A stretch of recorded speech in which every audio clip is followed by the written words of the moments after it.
KBS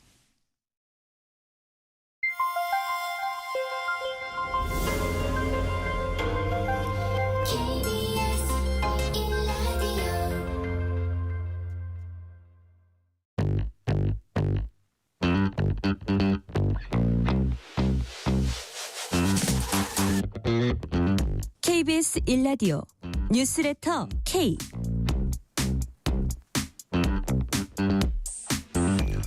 안녕하세요. 뉴스레터 K 진행하는 전종철입니다.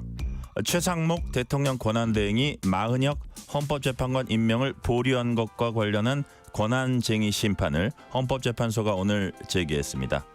최상목 대행 측과 국회 측은 우원식 국회의장이 국회 의결 없이 권한쟁의 심판을 청구한 게 적법한지를 놓고 공방을 벌였습니다. 이재명 민주당 대표가 국회 교섭단체 대표연설에서 먹고 사는 문제를 해결하는 먹사니즘을 포함해서 모두가 잘 사는 잘사니즘을 제시했습니다. 주요 정치 현안들 정치 토크 코너에서 자세히 다뤄봅니다. 트럼프 미국 대통령의 가자지구 재건 구상에 대해서 세계 각국이 우려를 나타내고 있습니다. 중동 전문가인 박현도 서강대 유로메나 연구소 교수와 함께 가자 구상의 배경과 향후 중동 정세에 미치는 파장 짚어봅니다. 문자 샵 9730, 짧은 문자 50원, 긴 문자는 100원, 어플리케이션 콩으로 보내시면 무료입니다. 유튜브 KBS 1라디오 계정 채팅으로도 얘기 나누실 수 있습니다. 문자 보내주시면 추첨을 통해서 커피 쿠폰 보내드릴 테니까요. 여러분의 이야기도 많이 들려주세요. 뉴스레터 K 지금부터 시작합니다.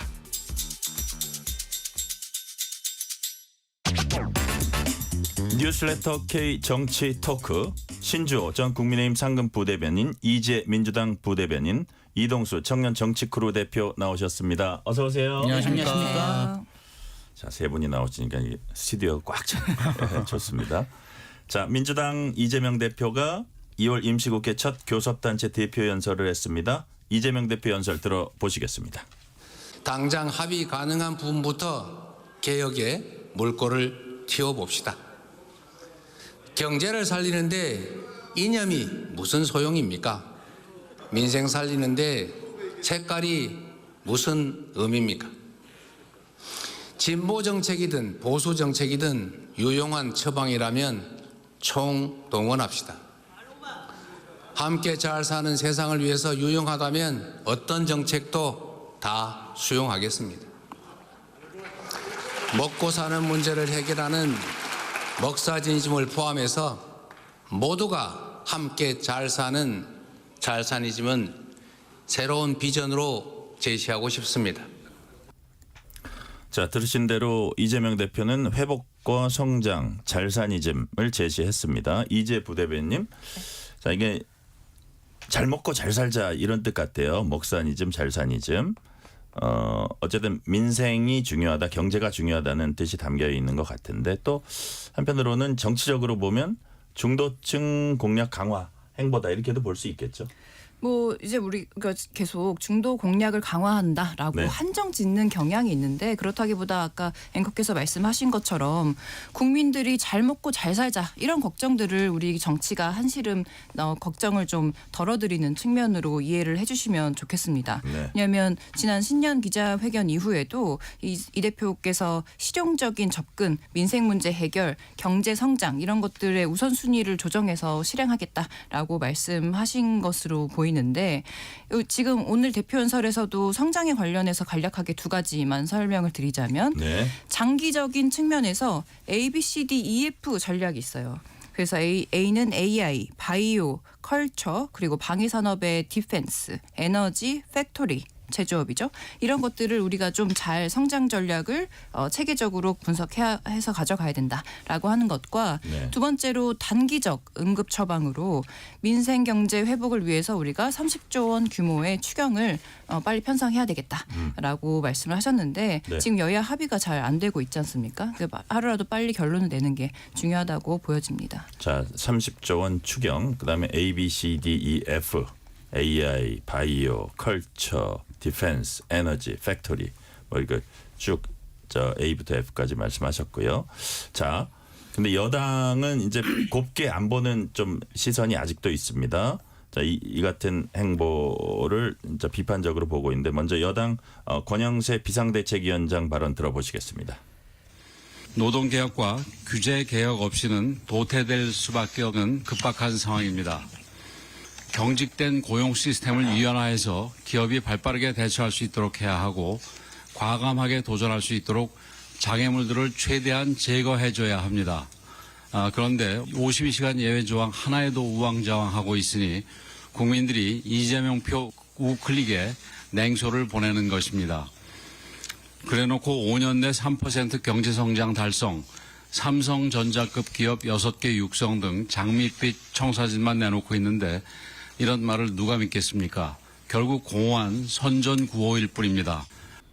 자, 신주호 부대변인님, 공허한 선전구호다. 그리고 약간 좀 더 강력한 말도 있었는데 제 입으로는 얘기 안 하겠습니다. 무슨 즈음으로 끝나는. 근데 여튼 되게 비판적으로 얘기하고 있어요. 왜 그렇죠? 그러니까 잘사니즘이 아니라 뻥사니즘이다. 이제 이렇게 말씀을 하셨는데요.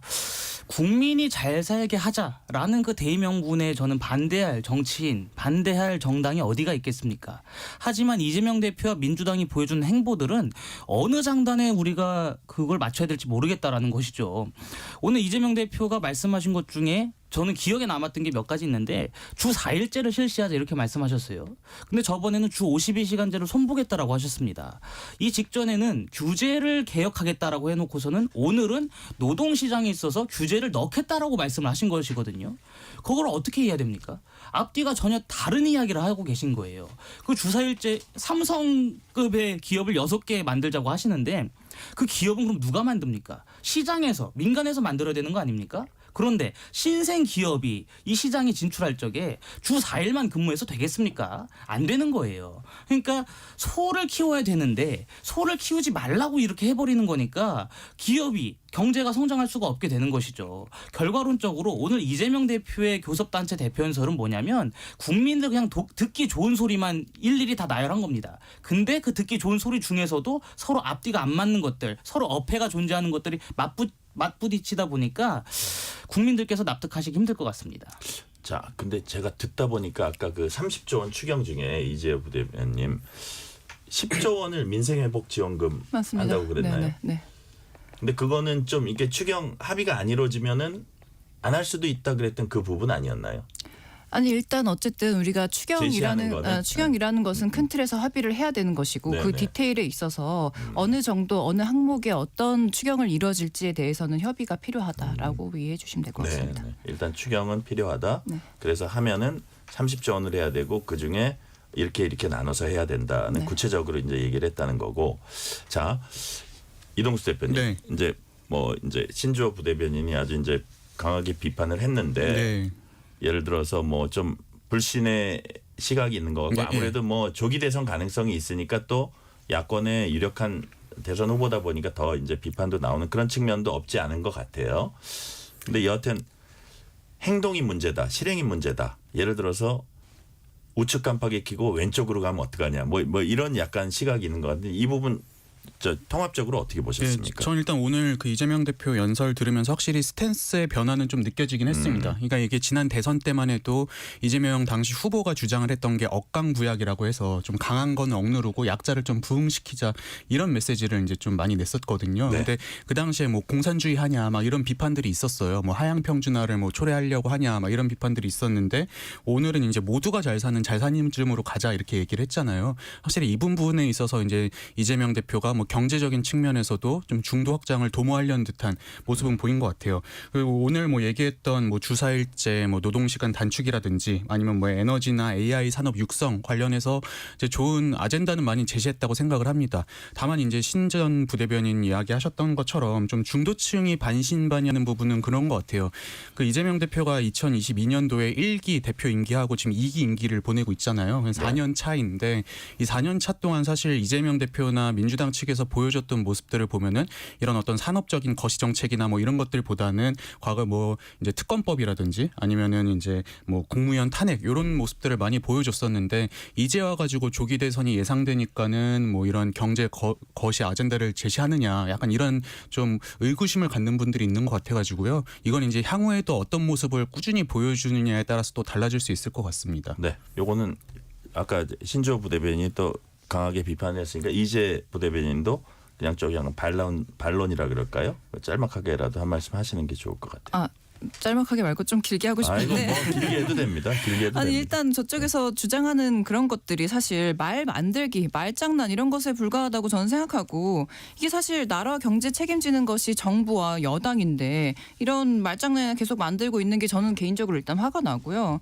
이게 나라 경제가 왜 이렇게 엉망이 됐냐라고 하면 사실 윤석열 대통령이 비상계엄을 선포하고, 그리고 그 이후에 연말연시 특수도 없고 소상공인이 어려워지고 이 추운 겨울을 빈손으로 보내게 만든 이런 장본인이 사실 윤석열 대통령과 여당의 옹호 세력인데, 그런 것들의 반성도 없이 일단 야당 대표가 이러이러한 어젠다를 제시한 것에 대해서 반론하고 발목 잡고 딴지만 건다라는 것에 대해서는 자유로울 수 없을 것 같고요. 그리고 지난 설 연휴 동안 우리가 중국의 딥시크 충격이 아직도 가시질 않고 있는데, 그러니까 미래 먹거리 투자를 적극적으로 할 필요가 있는 이런 시점에서 뭐 어떤 대통령이라고 선출되는 분이, 그러니까 본인도 선출이 민주적 절차에 의해서 선거로 당선됐는데 이게 뭐 부정선거다 뭐 이런 얘기들을 거짓, 폭력, 선동 이런 것들을 해가면서 지금 굉장히 본인들의 정치적 이해 득실만 따지느라고 정신이 없고, 우리 미래 먹거리, 국민 경제, 국민의 삶 이런 것들을 지금 어느 하나 보살피고 있지 않은 시점에서 네. 야당의 이재명 대표가 우리 이제 국민들이 잘 먹고 잘 살자라는 어젠다를 던졌으면, 그러면 어떻게 우리가 잘 먹고 잘 살게 할 것인지를 같이 논의해봤으면 좋겠다는 생각이 들고요. 또 하나는 뭐 민주당이 뭐 탄핵이나 아니면 뭐 특검 이런 것들에만 주목한다고 하셨지만, 사실 뭐 주 52시간제 도입이라던가 아니면 뭐 AI 법이라던가 뭐 규제 완화라던가 이런 것들도 민주당에서 지금까지 계속 해왔던 일이었습니다. 물론 특검에 비해서 이게 주목이 덜 돼서 그렇지 민주당에서 계속 이 큰 흐름의 어젠다를 잡고 오고 있었다라는 말씀을 드려보고 싶습니다. 짧게만 말씀드리면 네, 짧게. 예, 일단은 신조어 AI 그 뭐 딥시크식 이렇게 충격 말씀하셨는데요. 그렇다면 여당이 제안한 반도체 특별법 왜 그 협상에 나서지 않고 있죠? 오늘 지금 언급이 없었던 것 네. 같아요. 그거 먼저 협상해야 되는 거 아닙니까? 그것이 가장 당면한 과제인데. 그리고 예산 말씀하시는데 작년에 이재명 대표와 민주당이 4조 예산 깎았습니다. 민생 예산에 관해서. 근데 이번에 불과 새해가 들어선 지 한 달 반 만에 30조 추경하자. 이거 뭡니까? 이거 어떤 국민들이 납득하겠습니까? 작년에는 본인들이 집권하지 않았기 때문에 그 정부의 예산에 대해서 무조건 반대하다가 지금은 조기 대선 국면이 보이니까 마치 추경을 해가지고 이재명 대표 그리고 민주당 정권의 공으로 만들려고 하는 그 야욕 아니겠습니까? 이러니까 진정성이 의심된다라는 말씀을 드릴 수밖에 없는 겁니다.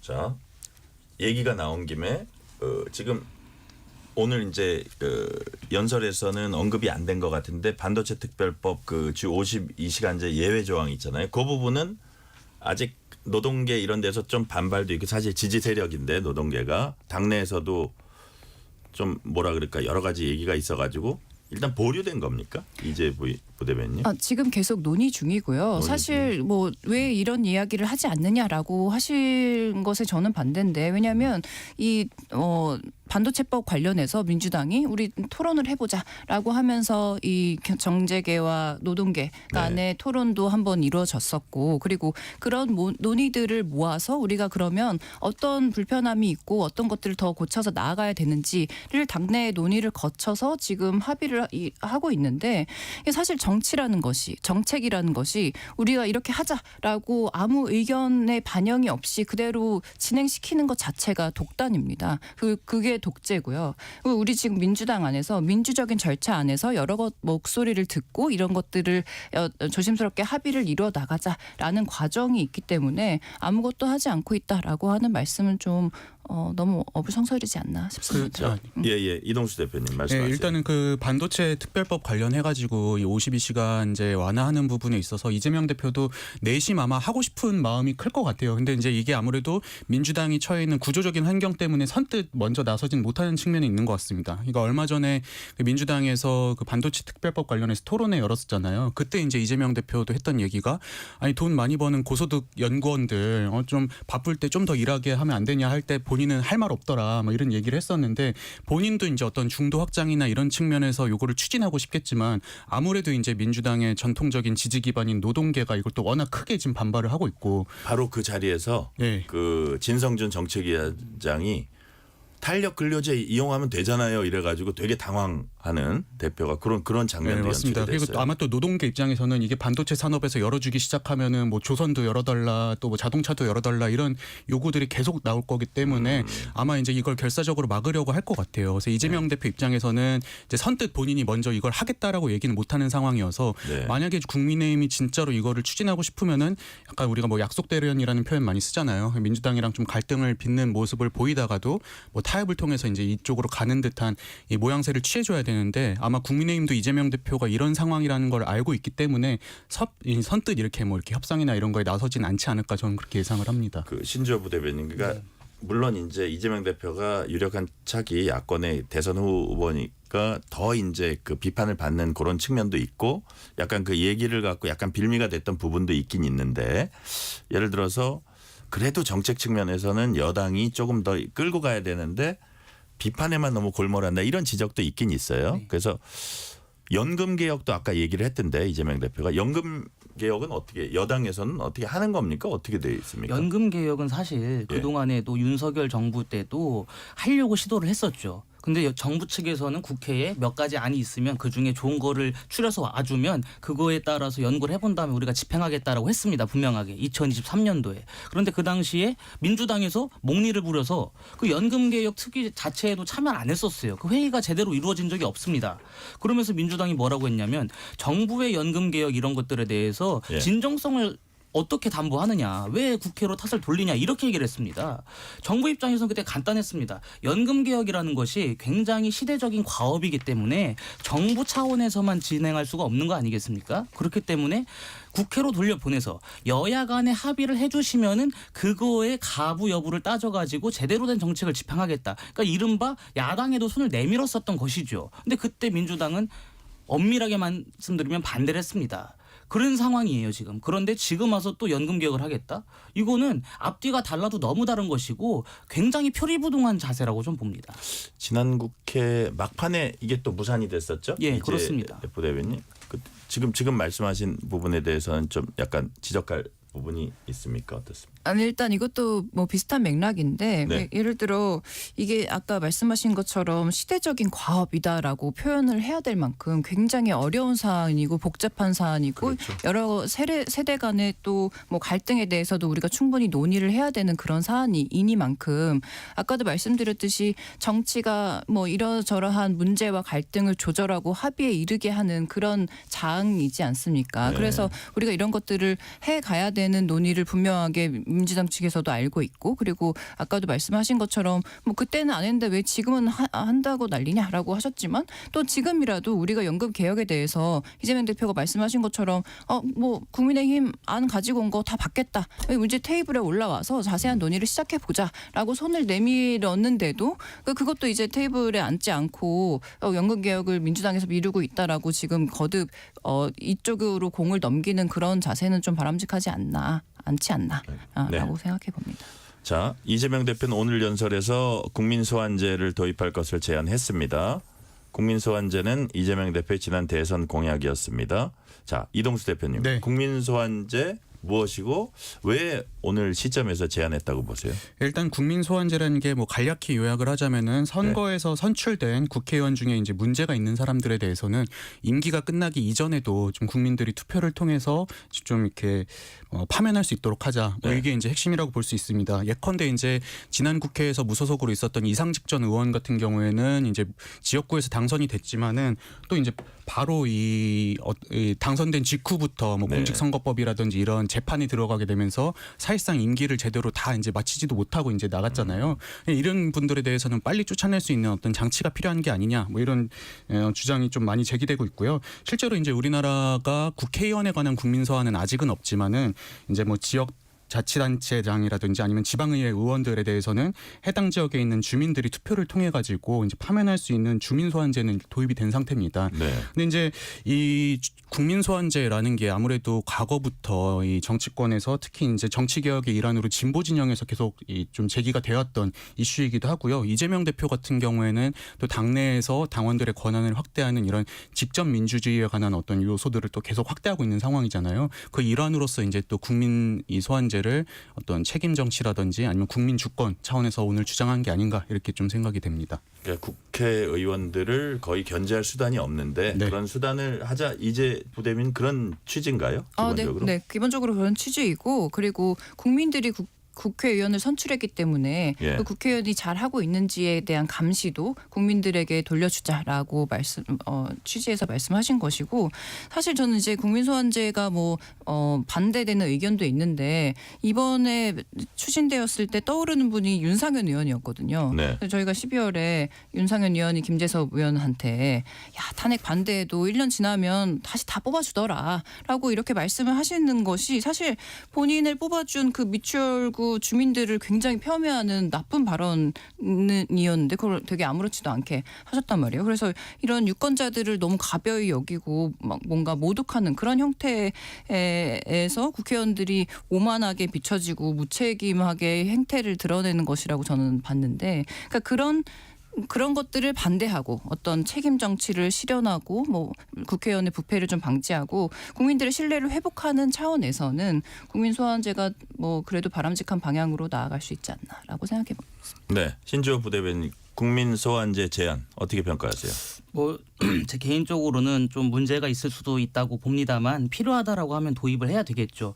그러니까 국민소환제가 국회의원의 직무를 다하지 않은 사람을 국민들이 직접 불러내겠다 이거 아니겠습니까? 그런 면에서는 저는 민주당이 오히려 스스로의 무덤을 파고 있다고 생각합니다. 말씀하신 것처럼 국회의원의 직무 지금 민주당이 다 하지 않고 있어요. 민주당이 지난 국회도 마찬가지지만 압도적인 의석을 가진 거대 정당이 국회 안에서 싸우지 않고 틈만 나면 장애 집회를 했습니다. 후쿠시마 오염수 사태 때도 그 문제를 이제 국회 안에서 대화와 타협을 통해서 이 문제를 해결하겠다 그런 것이 아니라 장애 집회를 열었거든요. 그 백수십 명 되는 의원들이 나가서 이것이야말로 국회의원의 직무를 다하지 않은 거 아니겠습니까? 그리고 이재명 대표도 마찬가지입니다. 이재명 대표에 대해서 불체포 특권을 옹호하기 위해서 체포동의안이 국회로 넘어왔을 때 이재명 대표는 그 민주당 내 의원들한테 메시지를 보낸 거 아니겠습니까? 그 SNS를 통해서 이걸 최대한 부결시켜달라는 쪽으로 이것이야말로 저는 국민소환제의 대상이다. 이재명 대표야말로 국민소환제가 실시되면 1호 맨 처음으로 소환될 대상이라고 보고요. 저는 이재 부대변인님 말씀하신 것처럼 윤상현 의원 그 지역구 그 국민들께서 상당히 반발을 갖고 계실 수도 있다고 생각합니다. 그런 면에서 이재명 대표야말로 개양 주민들의 심판을 피할 수가 없어요. 이재명 대표가 과거에 성남시장이었나요? 그때 한 성남 시민이 인천으로 이사 가게 됐습니다라고 SNS에 그 메시지를 보내니까 이재명 대표가 왜 그런 데로 가느냐, 왜 인천 같은 데로 이사를 가느냐라고 인천 지역을 비하했습니다. 그래놓고서 인천 계양을로 지금 지역구로 옮긴 거 아니겠어요? 그래서 그 당시에도 많은 논란이 있었습니다. 만약에 지역 구민의 의중을 따른다라고 한다면 이재명 대표야말로 그 계양에서 쫓겨나야 될 대상이죠. 네, 저는 이게 네, 이동수 대표님. 이렇게 국민 소환제에 대해서 옳고 그르다 이전에 이게 만약에 본격화한다면 그러니까 네. 진짜로 도입될 어떤 가능성이 보인다면 또 민주당이 입장을 바꿀 수도 있다고 생각이 되는 게 왜냐하면 국민 소환제를 제가 좀 저렴하게 표현하자면은 땅 따먹기라고 했을 때 뭔가 이제 한쪽이 이제 소환돼서 물러나면은 다른 당이 이제 그걸 좀 이렇게 가져갈 수 있는 여지가 있어야 되는 거잖아요. 근데 사실 영남이라든지 호남 같은 경우는 이제 한쪽 당의 지지세가 워낙 강하기 때문에 영남에서 이제 국힘 의원이 국민 소환제로 이제 물러나면 또 국민의힘이 될 확률이 높고 호남은 그 반대인데 그럼 결국에 이제 국민 소환제가 의석에 영향을 끼칠 가능성이 가장 높은 곳은 수도권이잖아요. 근데 이제 지금 수도권에서 거의 대부분 의석을 민주당이 갖고 있고 이제 국민 소환제가 도입이 되면은 어떻게 보면 민주당에게 더 손해인 제도가 될 수밖에 없거든요. 저는 이게 지금 정치권에서 기존에 이제 이게 옳다는 식으로 주장을 하고 있기 때문에 도입해야 된다 이야기가 나오고 있지만은 네. 실제로 이제 만약에 진짜 도입될 상황이 되면은 또 민주당의 입장이 달라질 수도 있지 않을까 저는 그렇게 생각을 합니다. 네. 다음 주제로 넘어갈게요. 오늘 김기현, 추경호, 이철규 등 친윤계 의원 5명이 윤 대통령 면회했습니다. 이 자리에서 윤 대통령은 청년이 나라의 주인이다라고 했고 비상계엄은 나라가 위기라는 판단으로 했고 헌법과 절차 범위 내에서 이행됐다 이렇게 말했습니다. 이재 부대변인 어떻게 평가하세요? 저는 이제 윤석열 대통령이 자꾸 청년들을 언급하고 청년들을 자기 정치에 이용해 먹으려고 하는 그 행태에 진짜 분노를 하지 않을 수가 없는데요. 예를 들어 저는 이제 윤석열 대통령의 우쭈쭈 학법을 주목해야 된다고 생각하는데 뭐 전에 관저에 숨어 있을 때도 이 한 장짜리 입장문을 내보이면서 유튜버들에게 유튜브 잘 보고 있다라고 하면서 어떤 유튜버들의 선전선동에 불을 지피는 그런 일들부터 이 선전선동이 시작됐는데 이게 청년이 나라의 주인이다라는 메시지를 계속 내면서 청년들이 더 앞서서 폭력을 자행하는 것을 방조하고 유도하는 그런 정치를 하고 있어서 진짜 이건 나쁜 정치라고 저는 생각합니다. 예를 들어 어떤 집회를 주도하고 있는 한 극우 유튜버가 자기 유튜버에서 탄핵 반대 집회에 나오는 청년들 대다수가 기독교 네. 신자다라고 얘기를 하면서 특정 교회 다니고 있다 이런 언급도 하기도 했는데 뭐 또 서부지법 폭동 사태를 보면 어떤 청년 인원이 절반이고 그중에 66명이 구속되고 41명을 불구속 상태로 수사를 하고 있어요. 그러니까 이 특정 집단에서 교인이라고 칭해진 이 청년들이 폭력 사태로 내몰리고 그냥 인생에서 빨간 줄이 계속 그어지는 걸 윤석열 대통령과 그 주변에 있는 정치인들이 굉장히 방조하고 선동하고 더 내몰고 있는 그런 행태를 계속 보이고 있는 것에 대해서 여기 앉아 계신 두 패널들께서도 같은 청년 입장에서 같이 분노하고 이것을 꼭 막아내야 된다라고 저는 생각합니다. 자, 신조 부대변인님도 같이 분노합니까? 어떤 입장입니까? 그러니까 대통령께서 저는 개인적으로 이런 입장을 내시는 것은 현 상황에서는 좀 지양하셔야 되지 않을까 싶습니다. 어찌되었든 지금 탄핵의 그 정당성 여부를 떠나서 지금 국론이 굉장히 분열되어 있는 상황이고 나라의 갈등과 반목이 심각해지고 있는 상황 아니겠습니까? 그런 상황에서 여당 의원들이 인간적인 도리적인 차원에서 면회 오신 것을 받아주시는 것은 전 이해하겠습니다마는 분명히 그분들을 통해서 메시지가 나갈 것이라는 것을 예상 못하지 않았을 것이거든요. 근데 그러한 상황에서 지금 그렇지 않아도 탄핵 뭐 찬성 집회든 반대 집회든 청년층이 굉장히 분노하고 일어났다 이런 언론 보도가 쏟아지고 있는 상황에서 청년이 나라의 주인이다라고 하는 것은 나를 지지하는 청년들이요 앞으로 더 나서달라 이렇게 비춰질 가능성이 농후하다라는 것이죠.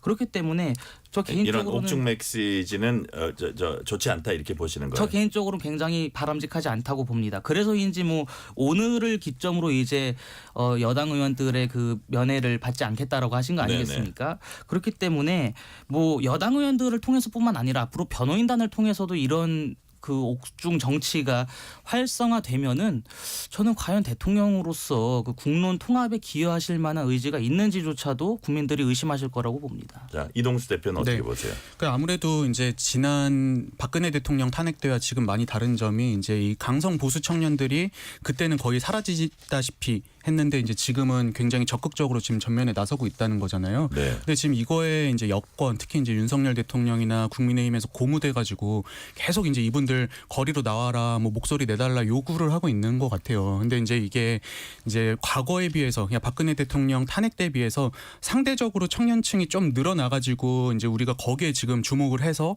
이제 많아 보이는 건데 사실 절대적인 수로 봤을 때는 여전히 이 강성 보수 그냥 탄핵에 반대하는 청년층이 다수라고 할 수 없고 대부분은 이제 또 탄핵에 찬성하고 있는 입장이거든요. 근데 이제 여기에 취해가지고 전략을 짜고 있으면은 나중에 진짜 만약에 조기 대선 치러질 때 청년표 잡기에는 더 어려워진다. 저는 이런 말씀 드리고 싶습니다. 자, 지금 청년 얘기 나오니까 신조 부대변인한테 하나 더 여쭤보면 그 석동현 변호사 윤 대통령 측이죠.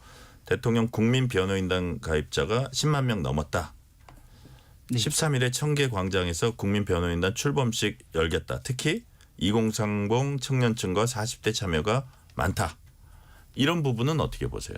그러니까 청년층이 뭐 대통령 탄핵이나 이렇게 헌법재판소가 탄핵 심리를 진행하고 있는 과정에 대해서 비판적인 시각을 견지할 수 있다고 봅니다.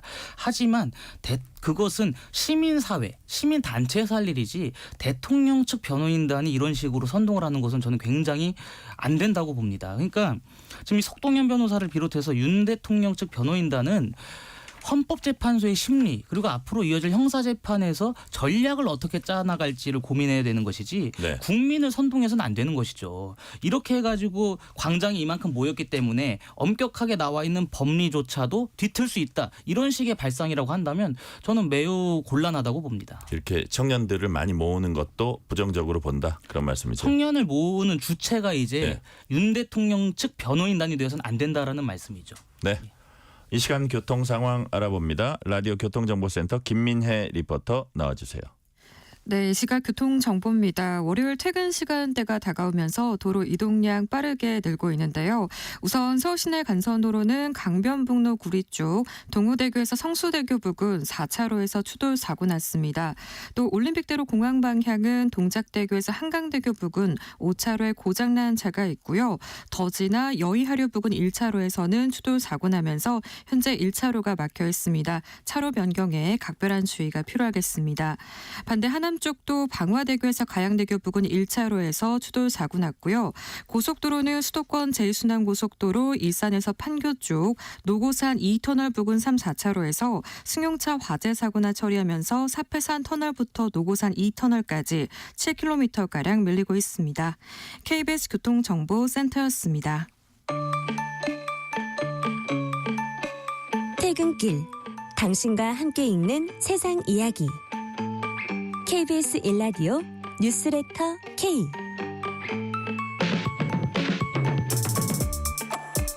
실시간 교통 상황 살펴봤습니다. 여러분은 지금 KBS 1라디오 뉴스레터 K 정치 토크 신주호 전 국민의힘 상근 부대변인, 이재 민주당 부대변인, 이동수 청년 정치크루 대표와 얘기 나누고 있습니다. 자, 최상목 대통령 권한대행이 마은혁 헌법재판관 후보자 임명을 보류한 데 대한 권한쟁의 심판 변론이 오늘 재개됐습니다. 자, 여기 보면 크게 봐서 쟁점이 두 개예요. 하나는 우원식 국회의장이 국회 의결 없이 권한쟁의 심판 청구한 게 적법하냐 요거 하나 하고 이 세 명의 후보자 선출할 때 마은혁 후보자를 포함해서 민주당 몫으로 2명, 국민의힘 몫으로 1명, 3명을 선출할 때 여야 합의가 있었냐 이 두 가지거든요. 먼저 자 이재 부대변인 여야 합의가 있었습니까 없었습니까? 아니 일단 이게 합의가 없더라도 협의만 하면 되는 것이라서 문제가 없다라는 게 저의 기본적인 입장인데 합의가 없다 하더라도 문제는 문제가 없다. 그런데 실제로 합의도 있었다라는 것이 이번에 증거로 보내졌는데요. 그러니까 예를 들어 이게 국민의힘이 지난해 12월 11일자로 네. 의장에게 보낸 공문이 있었는데 이게 비상계엄이 선포되고도 일주일 뒤에 국민의힘 후보자를 추천하고 청문회 개최 명단까지 송부를 한 거지 않습니까? 그래서 이게 무슨 그리고 나서 12월 12일에 권성동 비대위원장이 취임하는데 그동안에 있는 것은 다 없던 일로 하자라고 지금 합의가 안 됐다고 주장하는 것인데 공당의 공문이 무슨 행운의 편지도 아니고 이게 자꾸 이렇게 합의를 공문으로 다 이미 보낸 것에 대해서도 네. 합의가 없다라고 말하는 것 자체가 지금 어불성설이고요. 두 번째로는 국회 권한쟁의 심판 청구가 우원식 의장이 독단적으로 청구해서 문제다라고 하는데 이게 국회법 10조에 따라서 완전 적법한 일입니다. 저쪽에서 얘기를 주장하는 것이 뭐냐면 개별 국회의원이 국회의 권한 침해를 주장할 수 없다고 판단한 것이지 국회의장은 국회를 대표하는 기관이기 때문에 네. 이 국민의힘에서 주장하는 권한이 없다라고 하는 것은 전혀 말이 안 되는 것이어서 사실 지금 이런 합의라던가 국회법 이런 얘기들 자꾸 이야기하면서 말씀하시는 것은 그냥 하기 싫다는 말이나 다름이 없지 않나라고 생각해 봅니다. 자, 신주호 부대변인 먼저 합의 부분 한번 얘기를 해볼게요. 최대행 측은 뭐라 그랬냐 하면 당시는 원내대표 공백 상태였고 이후에 민주당이 차기 헌재소장 임명 문제 두고 입장을 바꾸면서 합의가 있었다 하더라도 이거는 당연히 무효가 됐다. 이런 설명이거든요. 이게 무슨 얘기입니까? 그러니까 원래는 이제 차기 헌법재판소장 자리를 이쪽에 주고 그러니까 대통령이 탄핵이 되기 전이죠. 그러니까 모든 상황들을 대통령 탄핵 비상계엄 사태 이전? 네, 비상계엄 사태 예. 이전으로 저희가 봐야 되는 겁니다. 비상계엄 사태 이전, 그러니까 탄핵 합의든 비상계엄이든 예. 중차대한 상황의 변화가 있었기 때문에 기합의했던 사항들은 변할 수밖에 없는 것이죠. 그리고 원래 기존의 국회 관례대로라고 하면은 여당에서 1명, 야당에서 1명, 그리고 여야 합의로 1명을 추천하지 않았겠습니까? 근데 그때의 합의는 민주당에서 하도 목리를 부리고 때를 쓰니까 민주당에 2명을 들인 거였어요. 그런데 대통령이 계엄을 선포하고 탄핵이 되면서 상황이 변했기 때문에 기존의 관례를 따를 수밖에 없었다라는 것이죠. 그렇기 때문에 최상목 권한대행이 여야 합의로 해서 1명이 이루어지지 않는다면 그 1명은 추천할 수가 없다라고 양보를 했다고 저는 봅니다. 그러니까 기존의 관례를 좀 따를 수밖에 없는 상황인 것이죠. 그리고 우원식 의장이 단독으로 낸 것에 대해서는 국회는 합의를 통해서 이루어져야 되는 거 아니겠습니까? 만약에 이 권한쟁의 심판을 청구함에 있어서 표결을 했다 하더라도 민주당 단독으로 하면은 표결이 통과되지 않았겠습니까? 그 간단한 절차조차도 지금 무시한 채 우원식 의장이 독단적으로 행동한 것에 대해서는 헌법재판소에 저는 이거 당연히 각하해야 된다고 봅니다. 변론을 계속 재개할 필요가 없다고 저는 봐요. 지금 헌법재판소가 오히려 국회 측에서 일어났었던 그런 전례 없는 사태에 대해서 동조하고 있다. 왜 그렇게 동조할 수밖에 없느냐? 문영배 재판관을 비롯한 그 우리법 연구회로 위시된 그 좌파 법관들이 하루라도 빨리 대통령을 탄핵시키기 위해서 일련의 모종의 그런 계략을 펼치는 것이 아니냐, 이런 의구심을 지울 수가 없는 것이죠. 자, 이동수 대표님. 네. 지금 이제 2가지 사안 제가 말씀드렸는데 그거 어떻게 보시는지 하고, 예를 들어서 지금 신주호 부대변인 말씀은 이제 상황이 달라졌으면 달라진 데 맞춰야 된다. 예를 들어서 그거를 역으로 좀 얘기할 수 있는 게, 이진숙 그 방통위원장 그때는 계속 사실 직무가 정지된 상태가 계속 가가지고 결국 6개월 만에 이제 그 판단이 나왔는데, 예를 들어서 그때는 또 민주당이 이런데 되게 적극적이지 않았거든요. 근데 그 이후에는 또 대통령이 사안이 나오니까 또 적극적으로 된 거거든요. 그래서 그런 것들은 좀 바뀐 상황에서의 또 맞춰서 해야 된다는 게 어떻게 보면 또 일리가 있는 것 같기도 하고, 이동수 대표님 어떻게 보세요? 네, 전 일단 우원식 의장이 이제 국회 의결 없이 권한쟁의 심판 청구한 거 있어서는 예. 절차적으로 저도 좀 부적절했다고는 생각은 합니다. 어차피 뭐 사실 이제 국회 의결하면 민주당이 다수니까 뭐 통과될 건 뻔하잖아요. 근데 이제 아무래도 민주당이 그 이재명 대표의 공직선거법 재판 이전에 빨리 대선을 치르려고 하기 때문에 속도전하는 차원에서 약간 이런 조급함은 있었다. 예, 이런 속도전하는 차원에서 좀 실수가 있었던 것 같은데요. 이건 뭐 금방 해결될 문제라고 생각을 하고요. 그 마은혁 재판관 후보자에 대해서 여야 합의 부분은 전 사실 이제 네. 그 비상계엄 이전이긴 해도 이 사람들 뽑자고 이제 합의를 해놓은 거잖아요. 근데 상황이 바뀌었기 때문에 뭐 바꿔야 된다. 뭐 이거는 좀 부적절하지 않나 생각을 해요. 근데 전 이것도 최상목 권한대행이랑 또 국민의힘이 좀 서로 뭐 입장이라고 해야 되나요? 좀 이 상황이 다르다고 보는 게, 최상목 권한대행 같은 경우에는 그 지난 12월 말에 우리가 하도 이제 보면은 그 민주당 쪽에서는 빨리 이제 헌법재판관 임명해라 이렇게 막 압박하고 국힘에서는 안 된다라고 압박을 하니까는 네. 약간 합의 차원에서 일단 2명 임명하고 약간 애매한 것 같은 1명을 좀 보류를 했던 것 같습니다. 근데 이제 국민의힘 같은 경우는 이것보다도 일단 그 대통령 탄핵 심판 과정에 있어서 좀 찬성표 던질 것 같은 사람들 한 표라도 좀 줄이자라는 그런 전략이 아닌가 생각이 되는데요. 네. 그래서 저는 그래도 좀 기존의 여야 합의, 그리고 이거는 이제 민주당 추천 몫으로 준 자리였기 때문에 존중하는 게 맞지 않나 이렇게 생각을 합니다. 이 부분은 어떻게 보세요? 권성동 원내대표 국민의힘이죠. 뭐라 그랬냐면, 헌재가 마은혁 임명 여부 따지기 전에 한덕수 대행 탄핵 의결 정족수에 대한 결론부터 먼저 내고 우원식 의장의 독단적 국회법 해석 권한에 대한 결론을 내려야 한다. 이런 그 지적한 부분에 대해서 어떻게 보세요? 근데 한덕수 권한대행 이제 탄핵할 때 이제 핫도 또 그것도 논란이었잖아요. 네. 뭐 국무총리 기준으로 해야 된다, 대통령 기준으로 해야 된다, 이것도 논란이었는데, 어차피 이런 절차적인 문제에 대한 것들은 아마 헌법재판소가 한덕수 총리 탄핵 심판할 때 이제 좀 참고하지 않을까 생각이 되고요.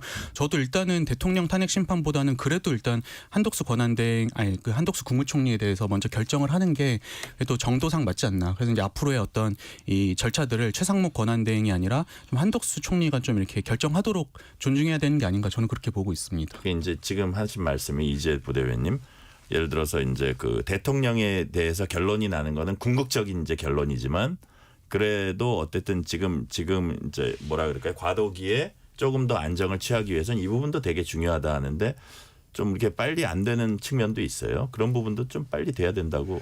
그러니까 빨리 돼야 되는데 이제 예. 저는 이제 이런 입장이 그러니까 할 수 있는 모든 것들을 다 끌어다가 윤석열 대통령 탄핵 심판을 지연시키자 이런 말로 들리는데요. 아, 그래요? 그러니까 우리가 지금 해야 되는 그러니까 집중해야 되는 다시 생각해봐야 되는 부분은 어쨌든 이게 지금 이런 혼란들을 빨리 종식시키고 국가 경제를 안정시키는 것이 중요한데 그러니까 우리가 지금 사실 말하면 이 불법 계엄으로 인해서 6조 3천억 원의 경제 손실이라는 추정이 지금 가능하고 대미 뭐 트럼프가 취임하고 지금 한 달이 지났는데 외교 경백이 생겼고 민주주의 후퇴고 무슨 국가적 피해가 어마어마합니다. 그래서 이걸 지금 지연시키고 탄핵 절차를 늦추고 이런 문제를 골몰하고 생각하는 것이 아니라 우리가 진짜 국민들을 원한다면 정치적인 혼란을 빨리 종식시키는 방법이 무엇인지를 같이 고민을 했으면 좋겠습니다.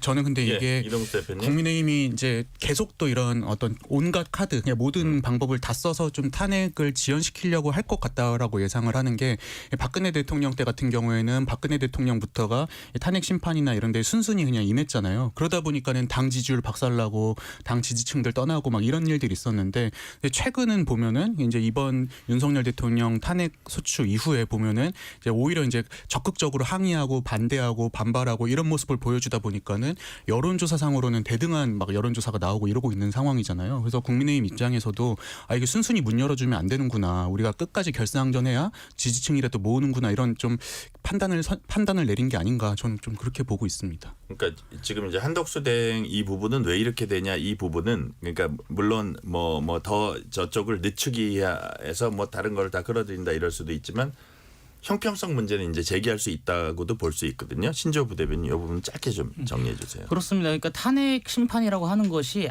선입 선출 그것을 사실 따라야 되는 거 아니겠습니까? 180일 이내에 끝내기 위해서는. 그런데 지금 헌법재판소가 뭐 한덕수 총리나 이런 분들에 대한 탄핵 심판 안 하고 대통령 탄핵에만 올인하고 있다.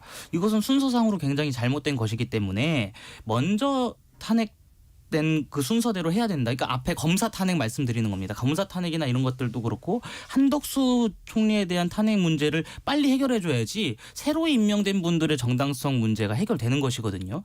헌법재판소가 스스로의 정당성 문제를 해결하기 위해서라도 한덕수 총리의 그 탄핵 문제를 빨리 처리해야 될 필요가 있다. 그렇게 말씀드립니다. 다음 주제로 넘어가 볼게요. 윤석열 대통령 측은 탄핵 심판에서 헌법재판소가 공개 법정에서 나온 증언보다 검찰 조서를 토대로 재판을 진행하고 있다 비판했습니다. 여기에 대해서 헌재는 헌법재판은 형사재판이 아니고 형사재판과 성질도 다르다. 그래서 신문 조서를 탄핵 심판 증거로 쓸 수 있다. 이런 입장인데 그러니까 여기서 제가 만약에 질문을 드린다면 이동수 대표님. 네. 예를 들어서 피고인이 네. 이게 사실 2020년에 형사소송법 개정 내용도 있나 봐요. 네. 피고인이 검찰 조서 내용을 부인할 경우에 사실 1심 재판도 안 열린 상태에서 좀 검찰 조서가 자기의 말도 들어가 있지만 딴 사람의 말도 다 합해져 가지고 본인이 이제 그거를 인정하지 못하는 경우도 제법 있거든요. 네네. 그런 부분 좀 신중해야 되는 거 아닌가요? 근데 저는 이게 좀 민주당도 자기 꾀에 자기가 넘어간 측면도 있다고 생각을 하는 게 왜냐하면 2020년도에 검찰 개혁한다면서 이제 검찰 진술 조서나 이런 거에 대한 어떤 위력을 확 낮춰놔 버렸잖아요. 예. 그게 지금 어떻게 보면 윤석열 대통령 측의 역공의 빌미를 주고 있는 것 같아요.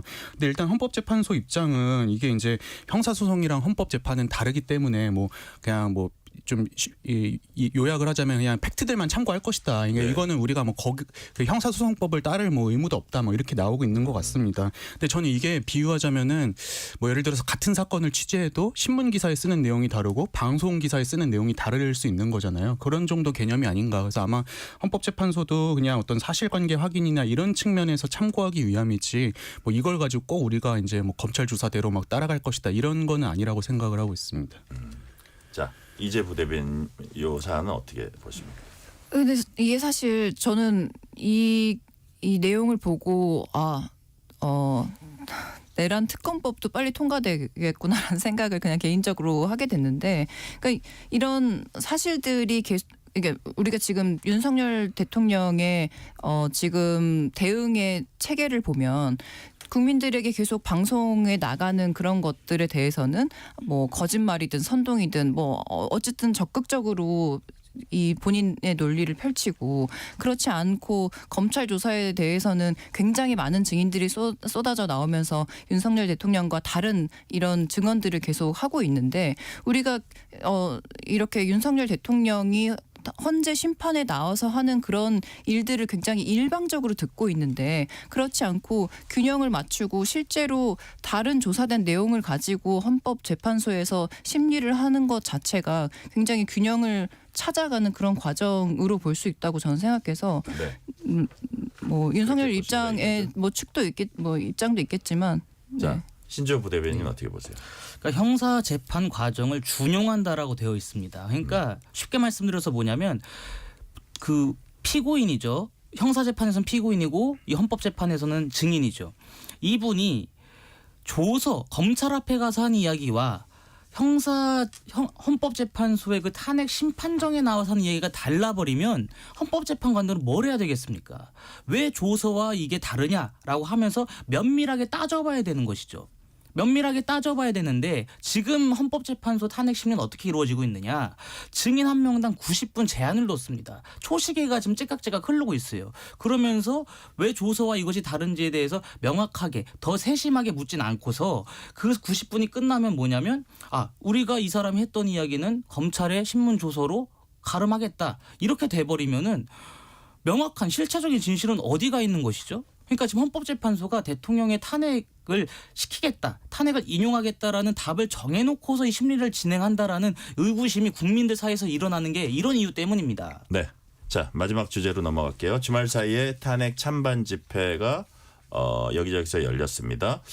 특히 이제 탄핵 반대 대구 집회에 좀 이목이 쏠렸는데 경찰 추산은 5만 2천 명, 뭐 더 많다는 분들도 있지만 여하튼 경찰 추산은 5만 명 정도 됩니다. 이 부분에 대해서 이제 야권에서는 거기에 이제 특히 여당 의원들이 간 거를 두고 극우 집회 참석에 충성을 다짐했다 이런 식으로 극우란 표현을 써가면서 얘기를 하거든요. 어떻게 신지호 부대변인은 어떻게 보세요 이런 부분? 거기에 참여하신 국민들을 다 극우로 매도하는 것은 민주당의 전형적인 갈라치기 셈법에 불과한 것이죠.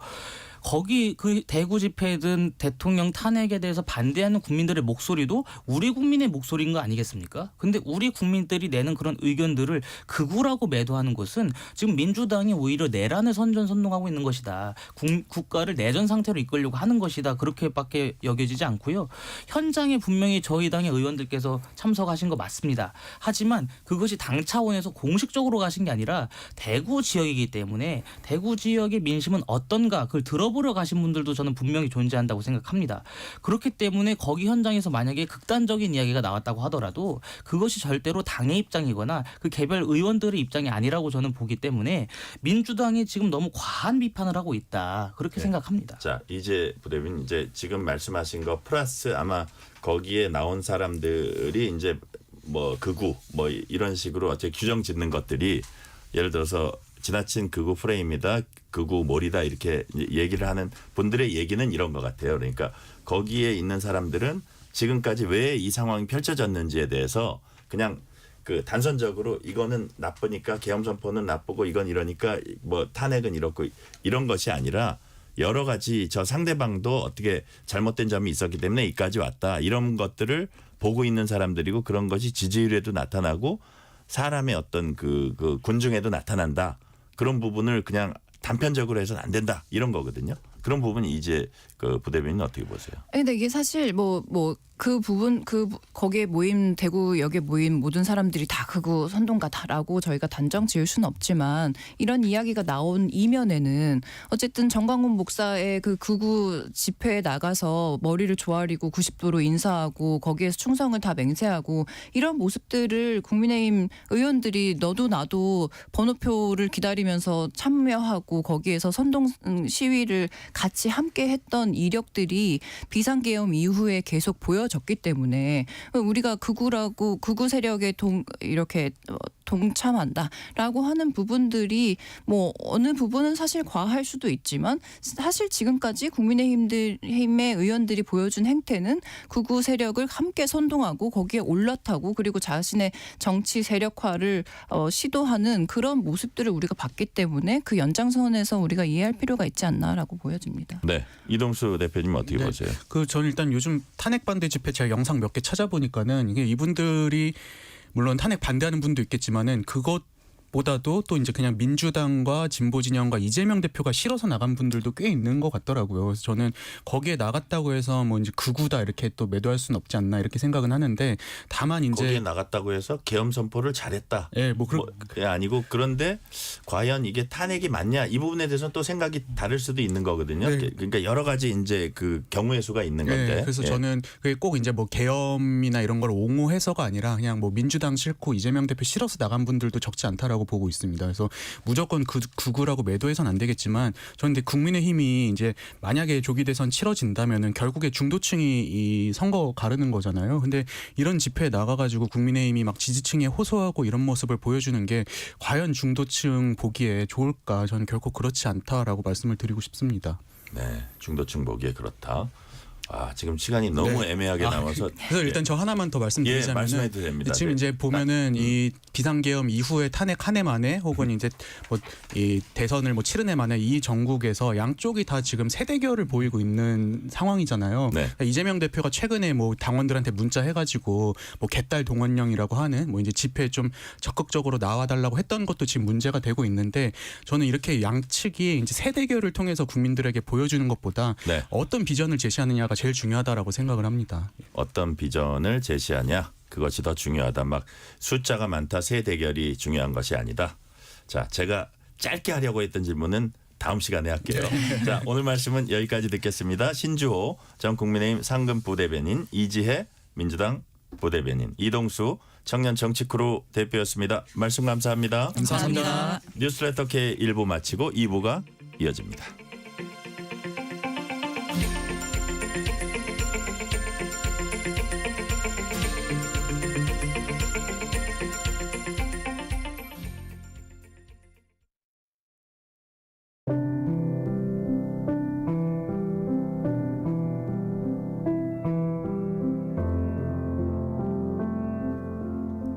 KBS 라디오 연중기획 희망충전 대한민국 625번째 이야기. 안녕하세요. 아나운서 김지윤입니다. 하얀 입김이 나오는 추운 단칸방. 이곳에서 9살 인선이와 오빠 그리고 투병 중인 엄마가 함께 살고 있습니다. 뇌하수체에 이상이 생기는 고프로락틴 혈증을 앓고 있는 엄마. 거기에 갑상생 저하증과 세균성 폐질환까지 더해지며 몸 상태가 급속도로 나빠졌는데요. 가장인 엄마가 아픈 후부터 인선인의 가정 형편은 더 어려워졌습니다. 고장난 냉장고는 수리 비용이 없어 사용을 못한 지 오래고 심한 외풍에 냉기가 올라오는 바닥은 외투를 입은 채 잠을 청해야만 합니다. 오늘도 웅크리고 자는 엄마의 어깨 위로 여러 겹의 이불을 덮고 또 덮어주는 인선이. 매서운 한파 속 따뜻한 옷과 전기담요가 절실한 인선이 가족을 위해서 여러분의 온기와 사랑을 선물해 주세요. 여러분의 따뜻한 손길이 희망의 빛이 됩니다.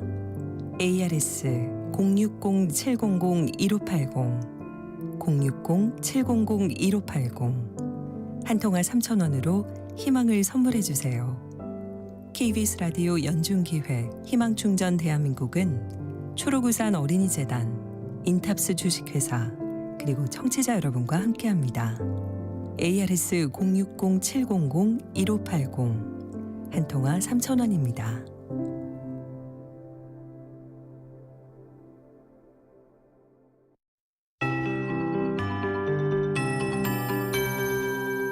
KBS 58분 날씨. 오늘 서울의 아침 최저 기온 영하 7.5도, 낮 기온은 2.6도로 어제보다 기온이 조금 올랐는데요. 앞으로 한파의 기세가 점차 누그러지겠습니다. 여전히 경기 북동부와 강원, 충북 북부와 전북 동부, 경북 북부 내륙에는 한파특보가 발효 중이라 아침에는 춥겠는데요. 그래도 내일 낮부터는 평년 이맘때 수준을 되찾겠습니다.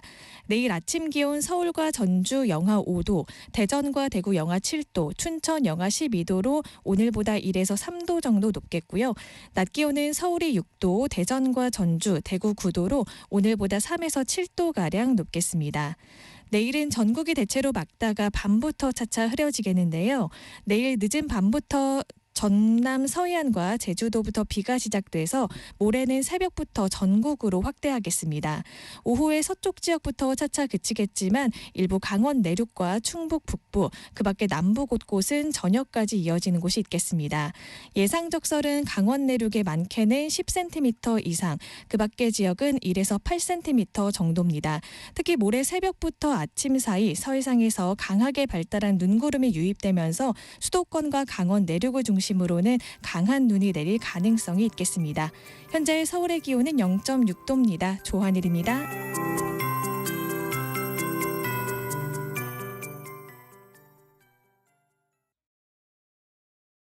정성을 다하는 국민의 방송 KBS가 6시를 알려드립니다. AM 711kHz, FM 97.3MHz, KBS 1라디오입니다. HLKA.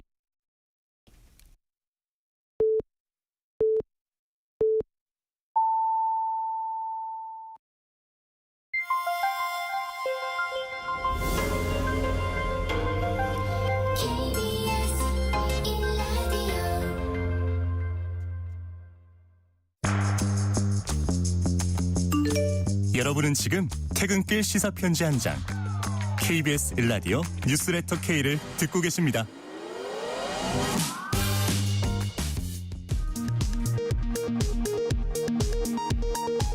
이 시각 라디오 정보센터 뉴스입니다. 더불어민주당 이재명 대표가 국회 교섭단체 대표연설에서 계엄 사태 이후 무너진 민생과 경제 회복을 위한 최소 30조 원 규모의 추경을 제안했습니다. 또 국회의원 국민 소환제를 도입하겠다고 밝혔습니다.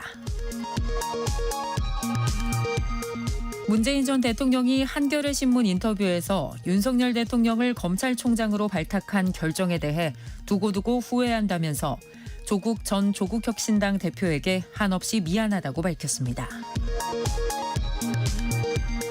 오늘 오전 윤석열 대통령 지지자들이 이번에는 인권위원회 건물 14층까지 진입해 이른바 윤 대통령 방어권 안건 통과를 요구하는 소동이 벌어졌습니다. 검찰 조서를 토대로 탄핵 심판 재판이 진행되고 있다는 윤 대통령 측의 비판에 대해 헌법재판소가 헌법재판은 형사재판이 아니라고 반박하고 피의자 신문조서의 증거 능력을 인정하겠다는 입장을 밝혔습니다. 투자 수익을 은닉하기 위해 허위 재산 신고를 한 혐의로 재판에 넘겨진 김남국 전 더불어민주당 의원이 1심에서 무죄를 선고받았습니다. 지금까지 라디오 정보센터 뉴스 편유희였습니다.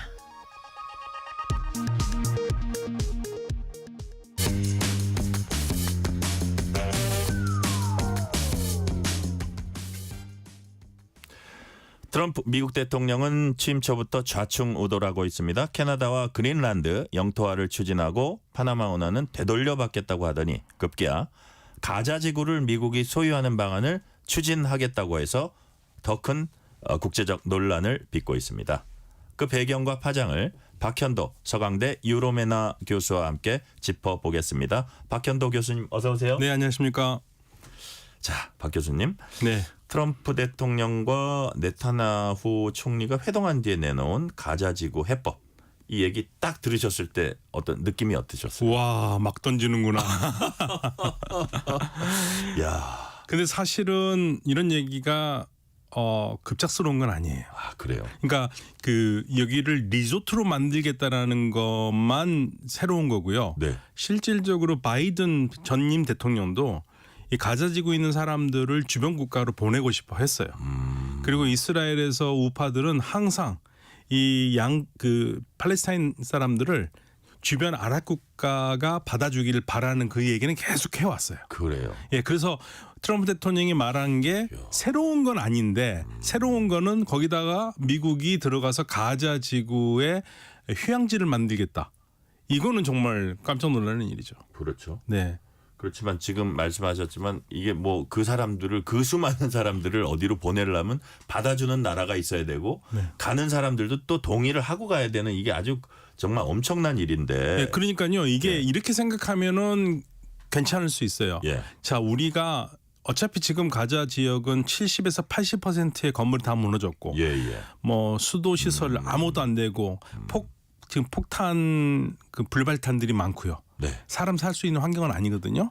그러니까 만약에 트럼프 대통령이 야 지금 살기 어렵지 않냐. 그러니까 잠깐 니네들 옆에 나가 있으면 우리가 재건을 한 다음에 너희들 다시 살게 해줄게.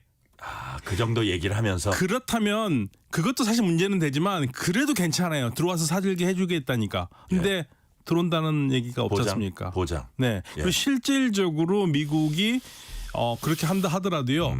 주민들이 안 나갈 거예요. 주민들은 학습 효과가 있습니다. 믿지 못하니까요. 예, 이스라엘이 절대 못 들어오게 할 거라는 학습 효과가 있어요. 한 번 나가면 우린 못 온다. 네, 1948년 전쟁 때 고향을 떠난 팔레스타인 사람들이 여전히 지금도 못 들어오고 있습니다. 그래요. 예, 그런데 미국의 말을 믿고 나간다는 것도 말이 안 되는 거고.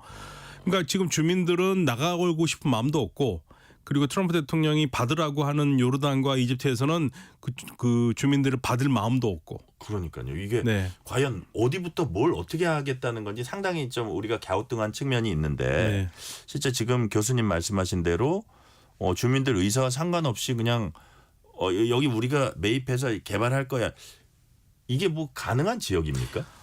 그게 사실 국제법 위반이기도 해요. 그렇죠. 예, 왜냐하면 이 가자 지역이 1948년 때 67년까지는 이집트가 지배하고 있었습니다. 그러니까 이집트 땅이었어요. 그런데 67년에 이스라엘이 침략 전쟁으로 뺏어온 땅이거든요. 그러니까 국제사회는요 침략 전쟁으로 뺏은 땅은 인정하지 않아요. 그래서 여기는 정확하게 우리 언론에서는 잘 그런 말을 안 쓰는데 영어권에서는 전부 다 occupied territories, 점령지라고 얘기를 점령지네요. 합니다. 예, 점령지이기 때문에 여기서 미국이 들어간다는 것도 국제법 위반이고요. 두 번째로는 주민들의 의사와 관계없이 이주를 시키는 거. 이거는 좀 미국도 그렇고 이스라엘도 그렇고 자꾸 그 말을 피하고 싶어 하는데 모든 학자들이 정확하게 얘기합니다. 인종 청소. 그러니까요. 그러니까 인정 청소라는 사람을 죽이지 않더라도. 네, 그러니까 이거 우리가 인정 청소라고 그러면 에스닉 클린징이라고 하면 지금 답은 어떤 생각하냐면 다 죽여버리는 거를 생각하거든요. 홀로코스트나 호머사이드 이렇게 생각하죠. 그게 아니라 어떤 특정한 사람들이 그 지역에 살지 못하도록 강제로 이주시키는 것도 에스닉 클린징입니다. 인정 청소입니다. 네, 정확하게 거기에 들어맞는다 이거죠. 네, 맞습니다. 자, 그렇다면 이제 만약에 강제 이주와 개발이 실시된다면 그 가능성이 몇 프로인지는 저희가 모르겠지만. 반발이 이제 불가피할 텐데 이게 이제 그 이전에 서한 지역 이스라엘 정착존 확장 이거 시즌 2가 되는 건가요? 어떻게 되는 그러니까 거예요? 서한 쪽에서도 지금 이스라엘이 계속 공격을 해서 많은 사람들이 죽고 있거든요. 거기서도 공격을 멈추지 않고 있는데 아마도 가자 지역이 한 220만 명 정도 되는데 이 사람들 어떻게 할 것이냐. 강제로 한다 그러면 일단은 트럼프 대통령은 기자들이 아니 이집트하고 요르단이 안 받을 텐데 왜 그러냐. 그래도 받게 될 것이다라고 얘기를 하고 있어요. 그래서 이집트, 요르단 외에 다른 나라들도 이 난민들을 수용하라고 압박할 수 있죠. 그러니까 일본은 이미 하겠다고 그랬잖아요. 저는 솔직히 좀 걱정되는데 우리한테도 그럴 수 있어요.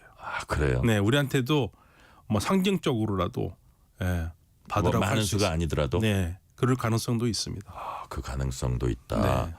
자, 지금 그럼 우리가 그 문제가 되고 있는 가자지구 어떤 상황인지 지금 일단 이스라엘 하마스는 휴전이고요. 인질자 수감자 교환 지금 이루어지고 있고 지금 그 현황이 어떤지 좀 간략하게 지금 설명을 해주세요. 3차 협정까지 가야 되거든요. 1차는 전쟁을 멈췄고요.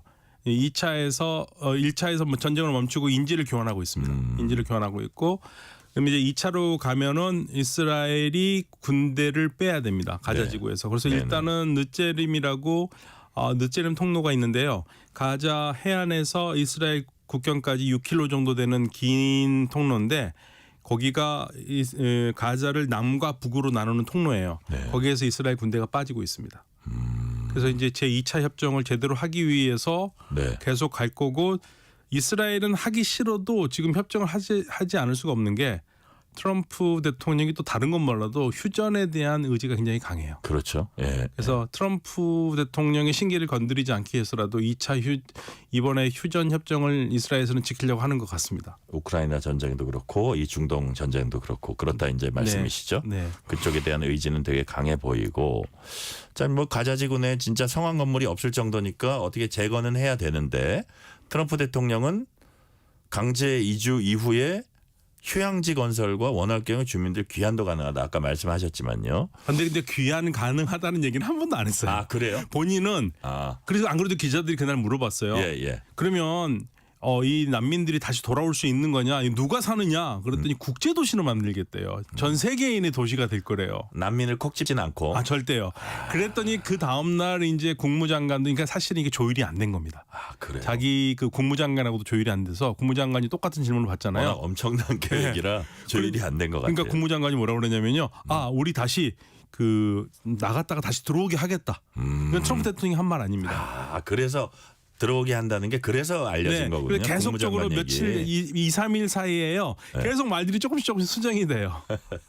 자, 그러면 이스라엘은 가자 주민들 버스에 태워 남부 라몬 공항이나 지중해 연안 아슈도드 항구 등으로 이동시킨 후에 이집트, 요르단 등으로 보내는 방안 검토하고 있다. 네. 받아야 된다고 생각하는 나라들도 별로 안 받으려 그럴 거고 이게 한두 명도 아니고요. 이게 정말 이스라엘 정권이 네타냐후 정권이 이거를 추진력이 있습니까? 100% 할 마음이죠. 100%요? 그럼요. 어떻게 해서든지 내보내고 싶어 해요.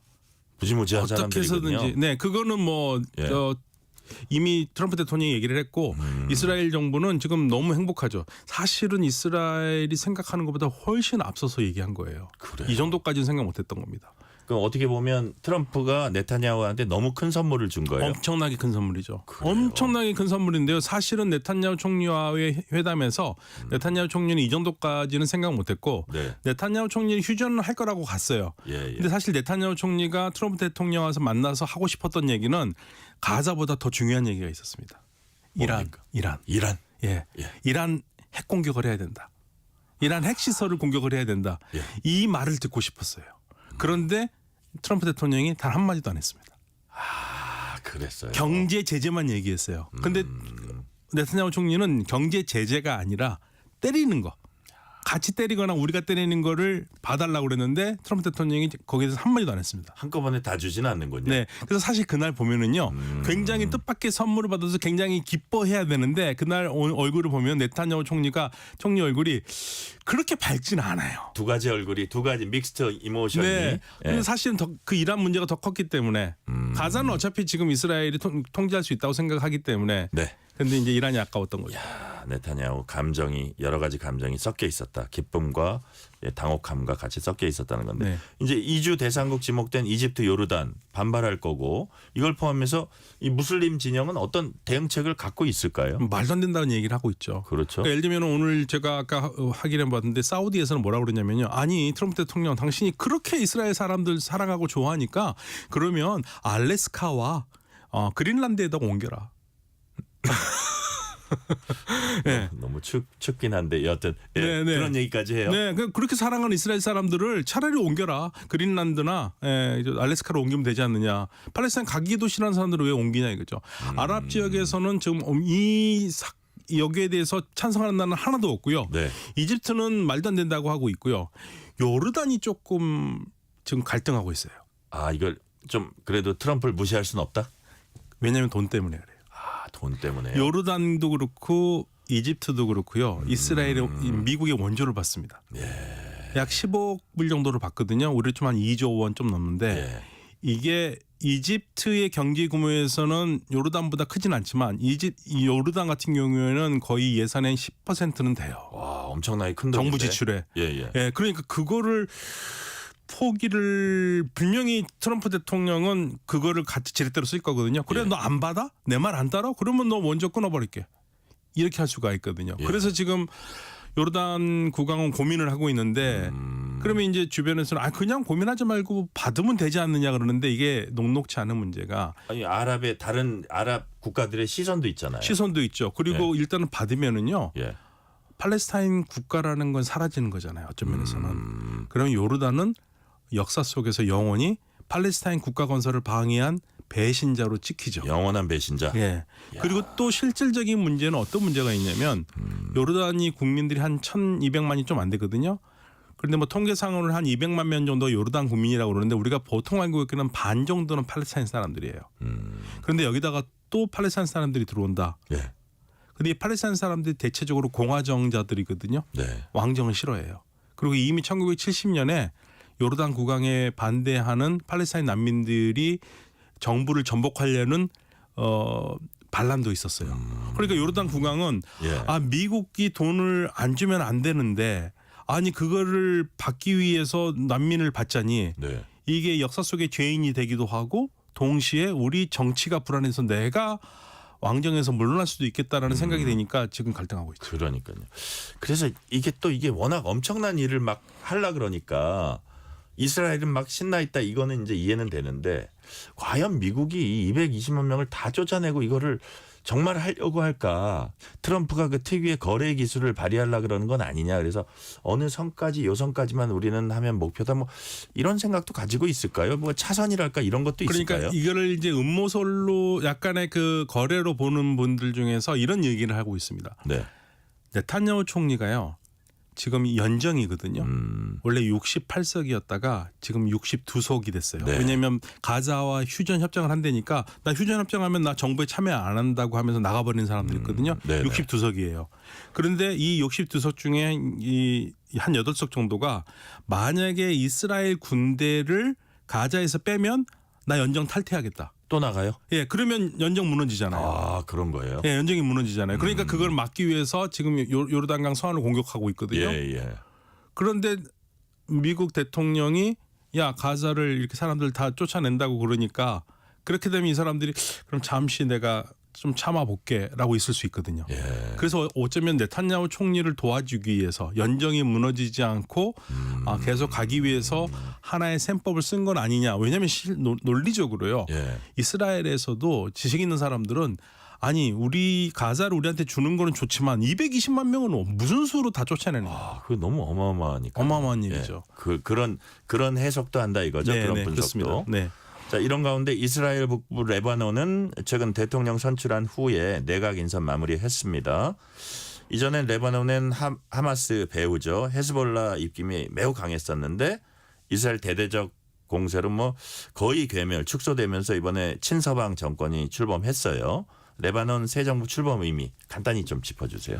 드디어 이제 정권이 제대로 간다 이거죠. 그런데 사실은 이제 주변에서는 불안하게 보는 거는 헤즈볼라와 완전히 연을 끊지 못했어요. 아, 그래요. 그러니까 새로운 대통령이 헤즈볼라와 어느 정도 손을 잡을 수밖에 없어요. 정치적으로. 이제 그 부분이 어느 정도까지 컨트롤할 수 있냐가 문제인데요. 그래도 아무튼 서방에서는 우리가 좀 지지하는 사람이 대통령이 돼서 레바논을 이끌어가니까 예전처럼 그러지 않을 것이라고 보고 있긴 하거든요. 그러니까 헤즈볼라가 완전히 배제된 건 아니군요. 완전히 배제될 수는 없습니다. 왜냐하면 정파로도 있으니까요. 아, 그렇군요. 자, 그 헤즈볼라가 어느 정도는 관여한다는 그런 부분은 좀 눈여겨봐야 된다. 그런 말씀이시고요. 자, 헤즈볼라가 괴멸적 타격 입었지만 조직을 재건할 경우에 지금은 이제 어느 정도 관여하는 정도인데 레바논의 친서방 정부가 다시 무너지고 이렇게 될 가능성도 여전히 있는 건가요? 그런데 가능성은 좀 낮아졌죠. 과거보다는 훨씬 낮아졌다. 네, 왜냐하면 헤즈볼라의 전력을 좀 엄밀하게 평가하면 지금 한 90년대 수준으로 떨어졌다는 얘기가 많이 있거든요. 그렇지만 그 헤즈볼라가 그렇게 계속 있는 거를 절대 원하지 않는 나라가 있지 않습니까? 이란. 그렇죠. 그러니까 이란이 지금 어떤 수를 써서라도 헤즈볼라 다시 살리려고 할 거거든요. 그리고 다른 데보다도 헤즈볼라에게 물적으로 지원을 하기 때문에 만약에 정말 서방이 헤즈볼라를 제어하고 싶다 그러면 제어하고 싶다 그러면 새로운 정부에다가 많은 경제적 지원을 해야 될 거예요. 그런데 지금 어느 나라도 돈을 내놓을 마음은 별로 없어요. 아, 그래요? 네, 자기네들 다 지금 힘드니까. 네. 그러니까 말로만 그렇게 하는 거죠. 그래서 이건 결국에는 서방이 만약에 헤즈볼라를 제어하고 싶다, 그러면 현재의 레바논 정부에다가 수많은 엄청난 경제 원조를 하면서 살리는 수밖에 없어요. 아, 그 수밖에 없군요. 네. 자, 지금 박현도 교수님 말씀하신 대로 그 이스라엘 입장에서도 그렇지만 미국의 어떤 중동 정책의 핵은 역시 이란인 것 같아요. 네, 이란입니다. 이란인데 네. 자, 레바논의 친서방 정부 들어서고 시리아 아사드 정권 붕괴하고 중동 정세이 변화하고 있습니다. 핵심은 이란과 미국이 어떤 관계 설정할지 여부인데 최근에 이란 원유 수출 좀 미국이 틀어 막았는데 이란은 계속 대화 신호를 좀 보이고 있는 그런 모양새도 있더라고요. 네. 이 부분은 어떻게 좀 당장은 정리될 것 같습니다. 트럼프 대통령이 일단은 전쟁을 하지 않겠다. 예, 왜냐하면 전쟁하면 미국도 불편하거든요. 예, 예. 그런데 목표는 확실히 세웠죠. 이란이 석유를 단 한 방울도 못 팔게 하겠다. 그래서 소위 말해서 최대 압박 정책을 다시 시작했거든요. 네. 근데 이란 쪽에서 반응은 뭐냐면 우리 너희하고 대화할 마음은 있는데 최대 압박 정책 하에서는 하지 않겠다. 그러니까 최대 압박 정책을 치워라. 그러면 대화하겠다. 이렇게 나오고 있어요. 그러면 교수님 보시기에는 좀 미국도 어떤 대화를 할 수도 있는 걸로 보세요. 네, 지금 방점은 대화예요. 방점은 대화예요. 대화인데 대화까지 가를 때 그 트럼프 대통령의 그 항상 능글능글함 있잖아요. 먼저 네. 던져놓고 상대방 힘들게 해놓고 가장 힘든 거 던져놓고 예. 뭐 전쟁은 빼고 가장 힘든 거. 가장 힘든 거. 이제 그 상황이거든요. 근데 이란도 그걸 너무 잘 알기 때문에 같이 네. 던진 겁니다. 그러면 그래 나 대화하는데 압박 정책 안 하면 하겠다. 이렇게 나오고 있습니다. 그렇군요. 방점은 대화입니다. 방점은 대화다. 네. 그 부분을 우리가 좀 자세히 살펴봐야 될 것 같고. 자, 최근에 이제 이시바 일본 총리가 백악관을 찾아서 미일 정상회담 했습니다. 네. 뭐 일부 언론에서는 이런 얘기까지 해요. 아부 외교가 예술적 경제에 달했다. The Art of Deal은 트럼프 대통령이 지은 책인데 이거는 이제 아부 외교 예술적 경제 이거는 이시바 총리에 대한 네, 얘기 같아요. 네, 네. 저도 그 얘기하는 거 봤어요. 기자가 물어봤어요. 뭐 관세 문제 이거 이렇게 하면 당신들도 보복할 거냐 일본이 그랬더니 가정의 전제여서 대답하지 않는다. 저는 잘했다고 생각했어요. 그렇게 얘기해야죠. 그럼 거기다 내가 관세 나는 못 받겠습니다. 그러면은 뭐 어떻게 되겠습니까? 트럼프가 막 너무 좋아하는 모습이 보이더라고요. 정말 굿 앤서다 그러면서 막. 야, 정말. 근데 어떻게 하겠습니까? 우리한테도 똑같이 그렇게 하면 우리도 그렇게 할 수밖에 없어요. 지금 현재는. 이게 근육을 보이면서 막 그럼 정말 고민이 될 것 같고요. 자, 네타냐후 총리도 이시바뿐만이 아니라 트럼프 대통령 만나서 이스라엘의 가장 위대한 친구다 이렇게 칭송했습니다. 자, 그렇다면 각국 정상들의 이런 행보가 트럼프의 그 스타일하고 연관이 있다고 보여지는데 야, 이게 우리한테도 또 다가올 것 같아 좀 걱정은 되네요. 우리도 최대한 지켜 올려 세워줘야죠. 그래요? 방법 없습니다. 거기다가 싸워서 우리가 얻을 게 없지 않습니까? 우리가 그리 지렛대가 많지가 않아서요. 네. 당장 뭐 관세하고 그러면 우리 수출 엄청난 타격이 될 텐데요. 예. 걱정이죠. 그러니까 이시바 총리 같은 경우도 자기네 경제적인 이득을 뭐 주는 것도 있겠죠. 투자하고 뭐 하고 이런 거를 주고서 챙긴 것도 있다고 봐야 되나 봐요. 네, 그렇죠. 사실은 이제 제가 걱정하는 부분 중동망 하면 아까도 제가 초반에 말씀드렸듯이 팔레스타인 난민 받으라 할 수도 있어요. 진짜 이것도 심각한 문제거든요. 우리나라한테도 올 수 있는 얘기다. 그렇죠. 예. 단 몇 명이라도 받으라 뭐 이런 식으로 나올 수 있거든요. 우리 박현도 교수님이 중동 전문가로서 어떻게 해야 됩니까? 받아야 됩니까? 이거 말하기 진짜 어렵습니다. 네, 정말 이건 딜레마예요. 정말 딜레마예요. 그렇죠? 만약에 진짜 사실 EU도 반대하고 나섰거든요. 그런데 우리는 지금 반대 얘기 전혀 얘기하지 않고 있습니다. 반대도 뭐도 우리 전혀 얘기 안 하고 있어요. EU는 그냥 반대 입장을 표명했어요. 트럼프의 명시적으로. 트럼프의 그러한 지금 팔레스타인 정책은 옳지 않다고 분명히 얘기했거든요. 근데 저희는 아무 말도 안 하고 있고. 안 했고 일본도 얘기 안 했고요. 그러면 일본은 아예 받는다고 얘기했고요. 근데 대체적으로요. 우리 정책이 일본 따라갑니다. 그래요? 네. 우리한테는 굉장히 중요한 게 뭐냐면 유엔에서 무슨 안건 할 때도 일본은 어떻게 하느냐 서로 안 가르쳐 줘요. 그래요? 네. 근데 이게 우리가 팔레스타인 문제 가지고 유엔 투표를 3번 했잖아요. 처음에는 일본과 우리가 어떻게 짠 듯이 기권을 했고요. 나머지는 둘 다 찬성을 했거든요. 아, 그래요. 네, 근데 다들 서로가 어떻게 하는지 예, 왜냐하면 아시아에서는 두 나라가 가장 친미 국가니까 이게 우리의 딜레마입니다. 예. 정말 딜레마라고 이제 말씀하셨고요. 네. 트럼프 대통령은 언론 인터뷰에서 푸틴 러시아 대통령과 통화했다 이렇게 공개했습니다. 그리고 우크라이나 전쟁 끝내고 싶다 이렇게 뜻을 밝혔습니다. 실제로 이제 우크라이나 전쟁을 끝내는 방향으로 푸틴하고 이렇게 정리를 할 경우에 이게 중동 정세에도 영향을 미칩니까? 어떻게? 네, 일단은 뭐 전쟁을 끝난다는 건 굉장히 좋은 거죠. 그러면 양쪽 전쟁을 다 끝내는 방향으로 간다는 겁니까? 네, 원래 뭐 본인이 그 얘기를 했고요. 네. 다만 지금 한 가지 그림이 안 나오는 것 중에 하나가 러시아가 유럽 제재를 받고 있기 때문에 네.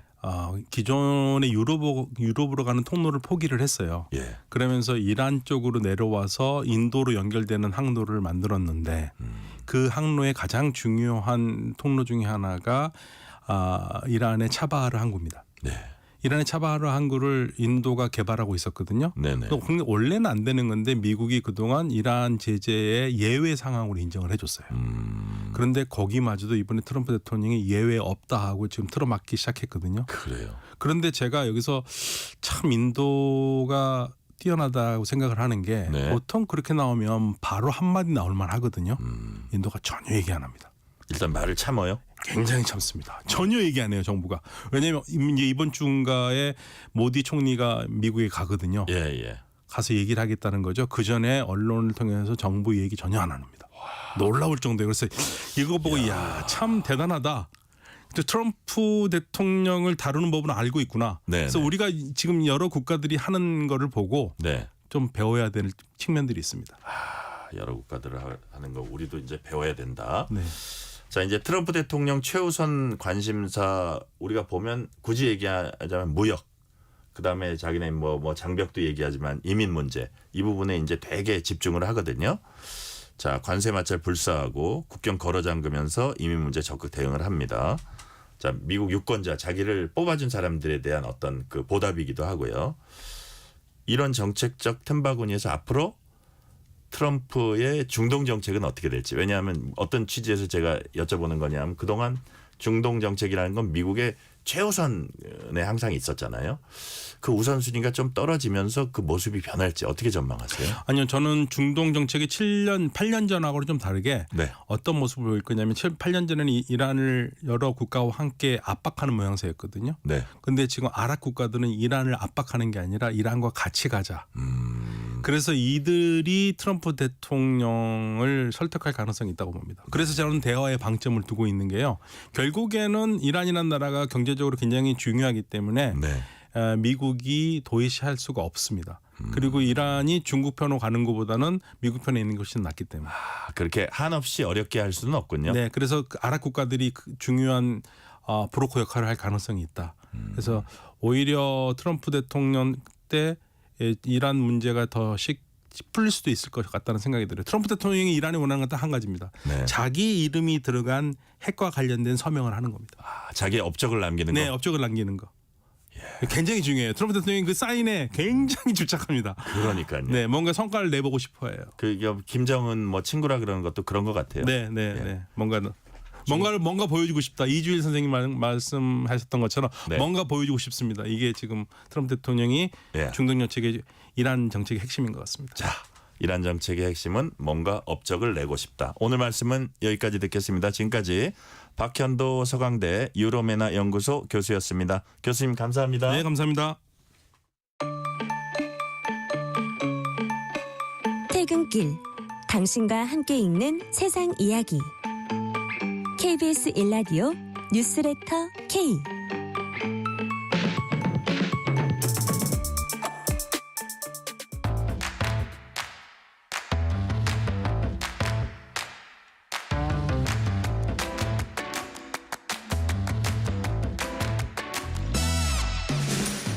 오늘 가장 뜨거운 뉴스, 화제 소식 쏙쏙 골라서 전해드립니다. 뉴스레터 브리핑 서은영 뉴스 큐레이터 나오셨습니다. 서은영 큐레이터님 어서 오세요. 안녕하세요. 가족이나 친구가 보낸 카카오톡 메신저, 메일이라면은 의심하지 않는 분들이 대부분일 텐데 오늘 첫 소식 잘 들어보셔야겠습니다. 요즘 북한 해킹 조직의 공격 수법이 갈수록 교묘해지면서 가족이나 친구 사칭해서 악성 파일 유포한 사례 많아지고 있다고요. 네, 그렇습니다. 요즘 북한의 해킹 공격이 뭐 정부기관, 금융기관, 일반 기업, 심지어 개인까지 대상을 가리지를 않고요. 그리고 갈수록 이 사기 행각을 알아차리기 어려워지는 이 보이스피싱처럼 점점 진화를 합니다. 그래서 수법도 교묘해지고 굉장히 뭐 좀 다양해지면서 우리가 좀 알아차리기 어렵게 이제 계속 변하고 있는 건데요. 네. 최근 발생한 이제 몇 가지 해킹 공격 사례를 좀 들어보시면 좀 대비하시는데 도움이 될 것 같습니다.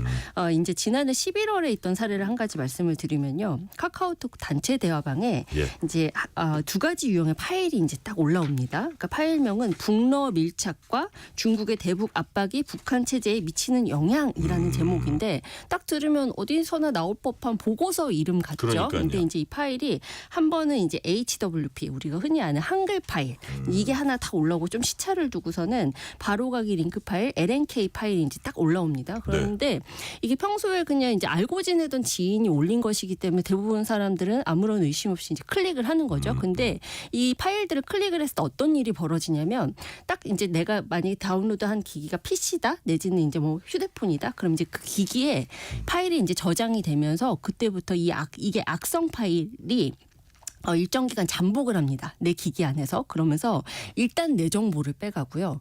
나중에는 심지어 이 해킹 그룹이 이 파일을 활용을 해서 이 감염된 기기를 가지고 원격 제어를 하기 시작합니다. 그러면서 제 카톡을 활용을 해서 다른 지인들한테 다시 이 파일을 유포하는 거예요.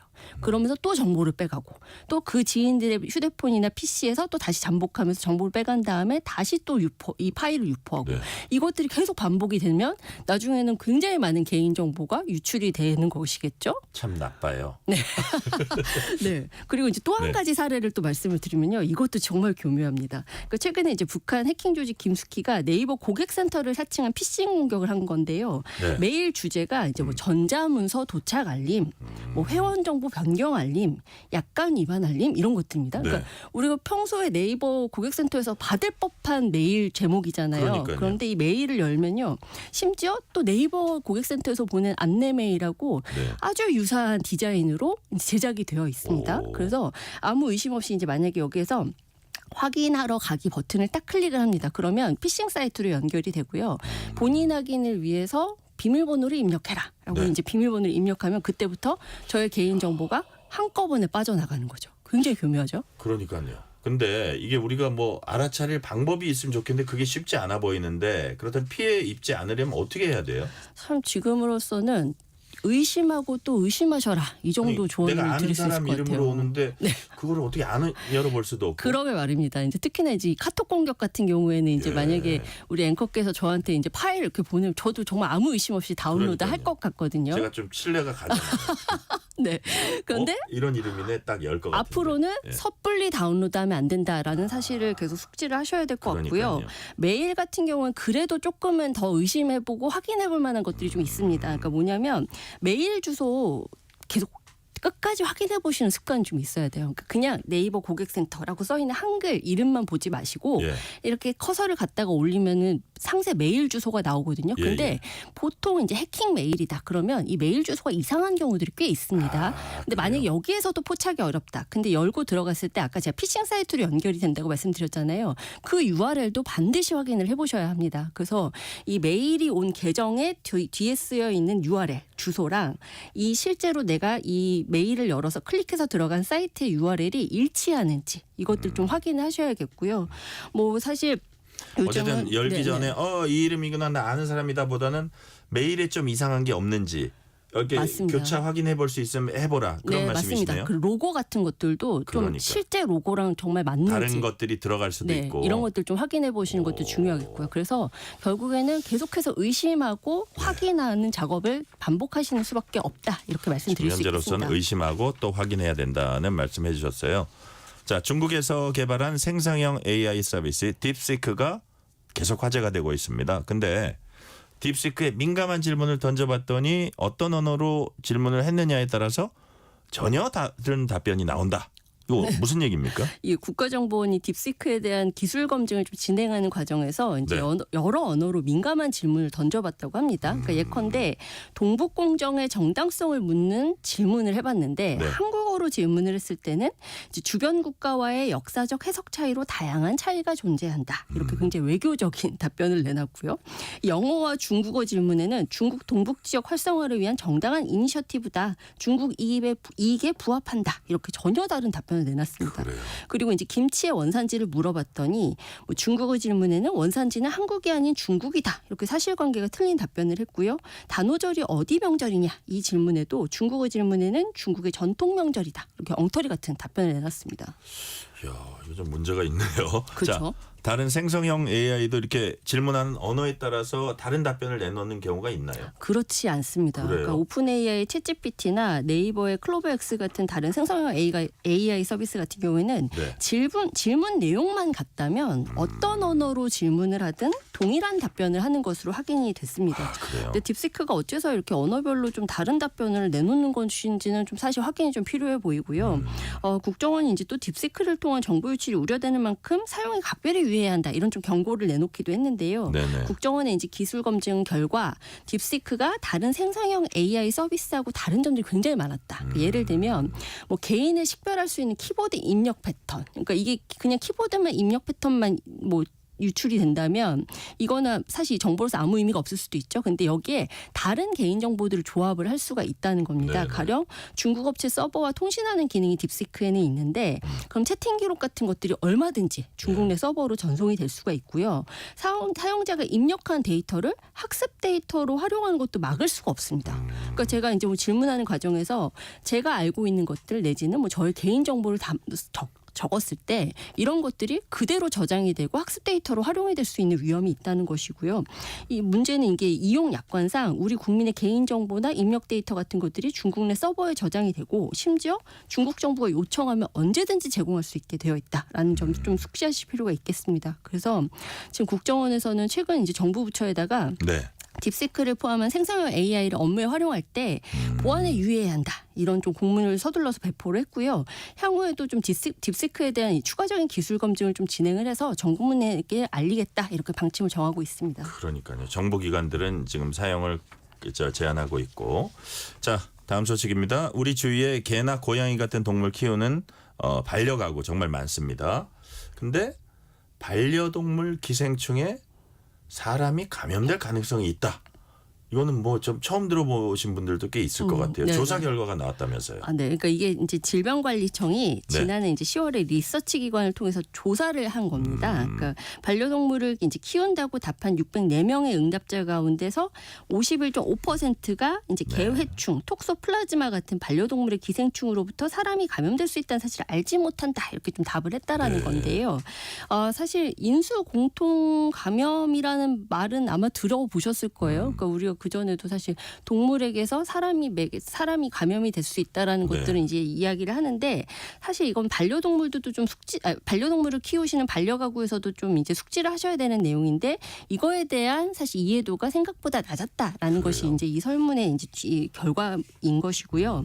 뭐 개회충 같은 경우에는 뭐 주로 이제 동물의 생간을 먹을 때만 감염된다고는 하지만 흙을 통해서 좀 인체에 유입이 되기도 하거든요. 그리고 뭐 톡소플라즈마 같은 경우에도 이게 이 동물에게 흔히 발생하는 이제 기생충으로 좀 발생하는 이제 감염성 질환인데 이게 뭐 사람도 뭐 고양이 깔개를 교체한 다음에 더러운 손으로 뭐 입을 만지거나 이런 과정에서 또 감염이 될 수 있다고 합니다. 그래서 이 응답자 대부분이 반려동물의 기생충 감염 예방이 중요하다는 사실을 모르는 건 아니었어요. 그 응답 내용들을 봤을 때. 그런데 문제는 이제 그럼에도 불구하고 이것이 이 반려동물을 키우는 사람의 건강 문제로까지 이어질 수 있다는 점을 좀 숙지하지 못하고 있다. 이 점을 좀 질병관리청에서 반려동물을 옮길 수도 것 있나요?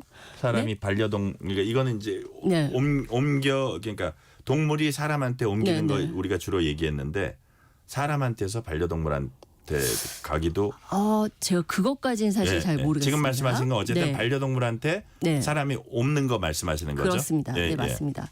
그리고 이제 반려동물에게 정기적으로 좀 기생충약을 좀 투약을 하느냐 이 응답에도 61.4% 정도가 그나마 이제 기생충약을 투약한다라고 답을 해서 좀 비교적 낮다. 그래서 앞으로 여기에 대한 좀 경각심을 가질 필요가 있다. 이런 취지로 오늘 이제 질병관리청에서 이런 내용을 발표한 것으로 보입니다. 그래요. 자, 마지막 질문 드릴게요. 반려동물의 기생충 감염을 예방하는 그렇다면 가장 확실한 방법 뭐가 있을까요? 무엇보다 중요한 건 다 아실 거예요. 정기적으로 구충제를 복용을 하는 건데요. 요즘은 이제 위생 환경이 좋아져서 기생충에 감염된 경우가 좀 거의 없다 이렇게 생각하시는 분들도 많고 특히나 이제 반려동물이 야외 활동 많이 안 할 때는 사실 감염 안 돼라고 생각하시는 분들도 많은데 이건 다 오해라고 합니다. 잘못 생각하시는 거라고 하고요. 사실 이제 기생충 감염 경로가 굉장히 다양한데 가령 이제 뭐 야외 활동이 적은 노령견이나 실내에서 주로 활동하는 이제 고양이라도 뭐 식물이나 뭐 신발에 묻은 흙 뭐 외출할 때 착용한 외투 이런 것들로 충분히 이제 기생충 감염이 기생충에 노출이 될 수 있다고 하고요. 특히나 이제 개나 고양이 같은 경우 반려동물이 이제 자신의 몸을 좀 계속 그루밍하는 경우도 굉장히 많잖아요. 그리고 또 모든 입으로 가져가는 경향이 굉장히 강하고요. 맞아요. 그러다 보니까 기생충과 이제 그 유충에 감염될 위험이 굉장히 크다. 그래서 이 구충제는 사실 이제 반려동물뿐만 아니라 반려동물 양육자도 복용하시면 좋은데 너무 자주 복용할 필요도 없고 시기가 중요하진 않다고 합니다. 정기적으로 이제 복용을 하는 것이 굉장히 중요한데 반려동물은 뭐 2, 3개월 간격으로 사람은 6개월에 한 번씩 규칙적으로 구충제 복용하시면 되고요. 옛날에는 뭐 봄, 가을에 구충제 먹어야 된다 이런 설도 있었다고 해요. 그게 이제 그때 주로 신선 채소를 많이 먹어서 그런 건데 요즘은 사실 사시사철 모두들 신선 채소를 드시면 사시잖아요. 그래서 사실 시기는 중요하지 않다. 이것이 전문가들의 조언입니다. 네, 여기까지 말씀 듣겠습니다. 지금까지 서은영 뉴스 큐레이터였습니다. 말씀 감사합니다. 네, 감사합니다.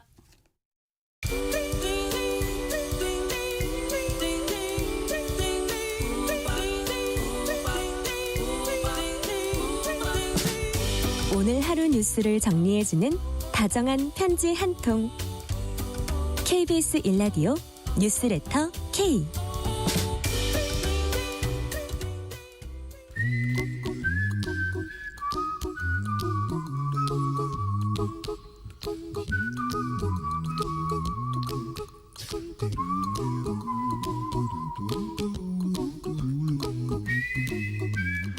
돈 걱정, 경제 걱정, 미래 걱정, Don't worry.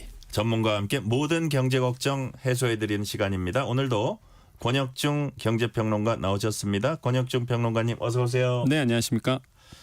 연초에 특히 이제 연초가 되면 자산 포트폴리오 관리 시작하시는 분들 이제 많이 보이는데요. 최근에 우리나라 투자자들 국내 주식 난 이제 떠날 거야 이런 분들 많습니다. 이런 거를 국장 탈출이다 이렇게 얘기하더라고요. 네, 맞습니다. 이게 작년에 굉장히 심했고요. 2024년도 이제 올해 초도 역시나 지금 이제 국장을 떠나서 아마도 국내에서 주식 투자하시는 분들이 미장 그러니까 미국에 투자하시는 분들이 좀 많아지고 있는데 국내 시장, 미국 시장. 네, 그렇게 표현할 수 있겠죠. 그래서 이제 거래 규모를 보도 알 수 있습니다. 일단 2024년도 거래 규모가요. 2023년 대비해서 13%나 규모가 떨어졌고, 그러니까 거래가 이제 줄고 있다는 거죠.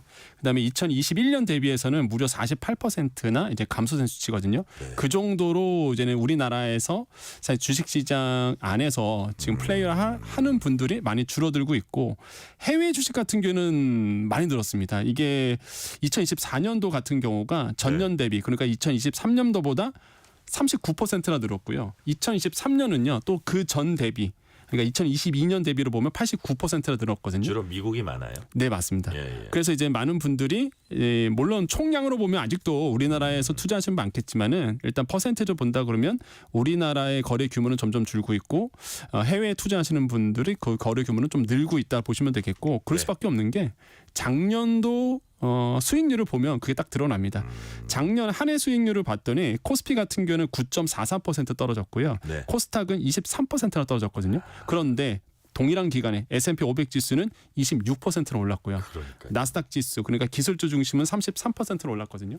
그러니까 이게 언론 보도가 굉장히 많이 됐었어요. 그러다 보니 많은 분들이 그래 나도 이제 미국에 투자해야 되겠다. 그래서 이제는 많은 분들이 뭐 ETF 상품, 외국계 상장지수 펀드에 투자하시는 분들이 제가 봤을 땐 굉장히 많아지고 있다. 피부로도 많이 느낍니다. 네. 자, 그러니까 뭐 어쨌든 뭐 그쪽은 오르고 이쪽은 떨어지니까 당연히 네. 그 흐름을 보고 갔을 텐데. 네. 자, 우리 시장의 어떤 매력이랄까 이런 네. 게 좀 떨어진 측면이 있다고 봐야 되나요? 저는 우리나라 기업들이 자초했다고 저는 생각을 그래요? 하거든요. 항상 이제 투자하신 분들이 말이 있어요. 그게 뭐냐 그러면 도대체 주주 가치는 뭐냐. 그러니까 주주를 챙겨야 되는데 네. 우리나라 기업들이 사실상 이제 주주 가치 제고를 못했던 부분이 있습니다. 네. 뭐 대표적으로 본다 그러면 사실상 이제 배당 성향이라고 보시면 되는데 네. 이 배당 성향을 언론 통해서 많이 들으셨을 거예요. 그건 뭐냐면 그 한 기업이 수익을 낼 거 아닙니까? 그럼 순이익이 나면 이거를 미래에 대해 투자를 할까? 아니면은 이거를 우리 투자자들에게 좀 돌려줄까? 그걸 또 어느 정도 배분하냐 이런 것도 맞습니다. 보겠네요. 예, 그래서 예. 순이익 대비 배당금을 이제 보는 건데 이게 우리나라는 거의 한 20에서 25%예요 평균적으로. 그보다 더 낮은 데도 많고요. 네. 아예 안 주는 데도 있고. 근데 외국계 같은 경우에는요. 해외 같은 경우는 거의 배당 성향이 한 30에서 40% 많으면 50%가 됩니다. 그러면 순이익의 반을 그냥 주주들에게 돌려주는 거거든요. 한마디로 우리의 기업의 한마디로 이제는 주인이다 이런 인식이 있는 거예요. 그래서 이제는 돈 벌면 배당성이 높으니까 다 나눠주려 되는데 우리나라는 배당성이 낮습니다. 특히 금융주 같은 경우는 훨씬 더 낮죠. 그러다 네. 보니 당연히 이제는 주주들 입장에서는 뭐 배당금도 적고 그러니까 주주 가치 제고를 안 한다.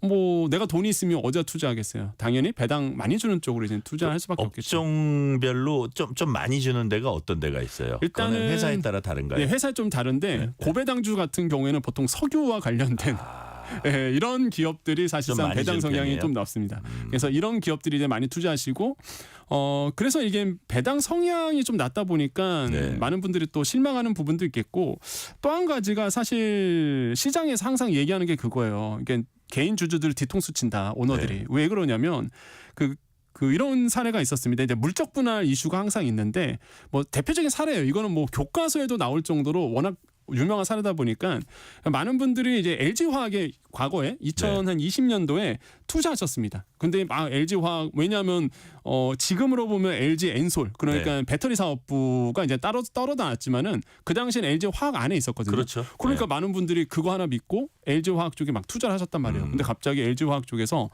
발표를 합니다. 야 이거 에너지 사업부 물적 분할할게. 그러니까 한마디로 사업부를 딱 떼어내서 따로 독립된 이제 회사로 만드는 거거든요. 그러다가 이제 2022년도에 아시겠지만 LG 에너지 솔루션이 상장하게 됩니다. 네. 그러면은 LG 화학에 투자하신 분들은 나는 이 에너지 사업부를 보고 나는 투자를 했는데 이게 따로 떨어져 나오고 알짜배기 회사는 따로 떨어져 나오고 나는 가만히 있는 거잖아요. 나한테 신주 배정도 되는 것도 아니고. 주주 입장에서 황당할 수 있죠. 황당하죠. 예. 그래서 이제는 그때 난리가 난 적이 있었어요. 한번. 그래서 이제는 주주 달리기에 나섰던 부분이 있는데 근데 이런 사례들이 너무 많아요. 보면은 카카오도 그렇습니다. 카카오 투자를 했더니 갑자기 카카오에 있는 카카오페이가 갑자기 물적 분할해서 띄어져 나오고요. 카카오뱅크도 갑자기 튀어나오는 거예요. 뭐야 나는 카카오 투자하려고 했는데 이런 페이라든지 뭐 뱅크, 금융 이런 거 다 총괄에 있는 카카오 투자했는데 이게 갑자기 알짜배기 회사들이 막 떨어져 나와가는 거예요. 그럼 내 입장에서는 사실상 주주 입장에서는 너무 황당한 거죠.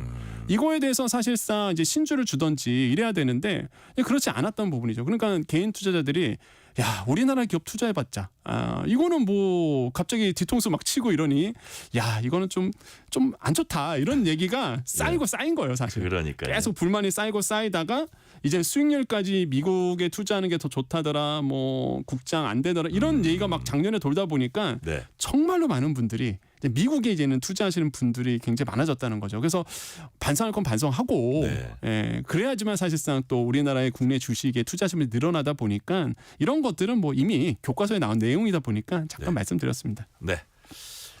자 그렇다면 지난해부터 올 초까지 증시 상황 전반적으로 평가하시면 어떠신지 플러스 올해 네. 어떨 것으로 전망하시는지까지 같이 묶어서 조금 전망까지 해주세요. 일단 작년에는 굉장히 안 좋았습니다. 증시가 굉장히 좀 우리나라 증시가 굉장히 안 좋았고 반면에 이제 미국 증시가 워낙 좋았고요. 그러다 보니까 많은 분들이 이제 투자하셨던 부분이고요. 일단 기업 실적이 우리가 좀 안 좋았습니다. 그다음에 뭐 이미 아시겠지만 정치적 불안 때문에 불확실성이 커지면서 이제 많이 또 실망하신 분들이 있다 보니까 투자가 이루어지지 않았고 뭐 대외적인 요건도 있었죠. 이미 트럼프 그 당시에는 후보 시절에 트럼프가 될 가능성이 높아 이러다 보니까 이런 어떤 대외적인 변수로 인해서 이제 더더욱 미국 시장을 또 보는 분들이 굉장히 많았었고 이런 것들이 사실 2024년도 증시의 부진 요인이었다 보시면 되겠고요. 그럼 올해는 어떻게 되느냐? 많은 전문가들이 현재까지 데이터만 본다 그러면 상저하고를 예상하고 있습니다. 상반기에는 이제 저쪽에 약간 낮게 움직이다가 하반기 갈수록 주가의 반등이 일어날 수 있다. 이런 전망이 요인들이 좀 있어요. 네, 요인들이 좀 있죠. 왜냐하면 정책적인 변화도 있는데 첫 번째로 본다 그러면 일단은 금리 인하 시기거든요, 사실상. 자, 지금 약간 동결적으로 가고 있지만 결국에는 금리 인하가 이제 추가 인하가 될 거다. 그러면 이제는 그러한 어떤 금리 인하로 인해서 이제 주식시장은 호재로 작용하거든요. 금리 인하가 된다 그러면 그래서 이런 것들이 이제는 영향을 하반기에 줄 수 있다라고 보시면 되겠고 그래서 상저하고의 흐름이 계속적으로 이어질 것이다. 그래서 글로벌 경기 회복이 좀 되고 있습니다. 그래서 이런 점들도 영향을 주게 되죠. 그래서 지금 뭐 아마 투자하신 분들은 이런 점들을 좀 알고 이제 투자하시면 되겠고 오늘 증시는 예외였어요. 정말로 왜 그러냐면 오늘 어땠습니까? 관세 때문에 사실상 이제 관세 이슈 때문에 굉장히 안 좋을 거다라는 시장의 판단이 있었습니다. 역시나 개장하고 나서 굉장히 안 좋았어요.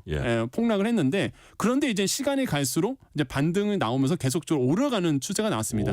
그래서 좀 회복을 했어요. 코스피는 0.03% 떨어졌는데 장 초반보다는 많이 오른 겁니다. 코스닥 같은 경우에는 0.91% 상승을 했는데 일단은 여기에 그 코스피가 그래도 장 초반보다 올랐던 이유는 아마 삼성전자 많이 투자하시잖아요. 삼성전자가 3.54% 올랐어요. 그래서 많은 분들이 그러셨을 겁니다. 아니 삼성전자가 웬일로 갑자기 올랐지? 라고 보면은요. 이거는 딱 모멘텀이 하나 있었어요. 뭐냐면 그 자사주 매입 이슈가 있습니다. 작년 11월에 이재용 회장이 이제 밝혔죠. 삼성에서 밝혔던 게 자사주에 대해서 이제 주주가치 제고를 하는 거죠. 자사주 10조 원어치를 이제 매입하겠다. 그 중에서 3조 원은 태워버렸거든요. 우리가 자사주 소각이라고 얘기하죠. 그럼 주주가치가 올라가잖아요. 나머지 7조가 남아있는데 일단 1차 매입이 12일에 완료가 됩니다. 곧 완료가 되잖아요. 그럼 2차 매입이 들어간다. 그럼 2차 매입에서 7조 원 정도를 어떻게 해결할 거냐? 소각을 할까? 아니면 어떻게 할까? 배당을 높일까? 이런 이슈가 있는 거예요. 그래서 오늘 이제 삼성전자가 크게 올랐는데 이런 이슈들이 이제 맞물려 있는 거죠. 그래서 아마 많은 분들이 아마 좀 왜 올랐을까라고 많이 궁금해하셔서 이제 말씀을 드렸고 이런 이슈로 인해서 아마 우리나라 증시는 계속적으로 이렇게 출렁일 가능성이 있다 이렇게 말씀을 드립니다. 네. 지금 방금 삼성전자 얘기도 하셨는데.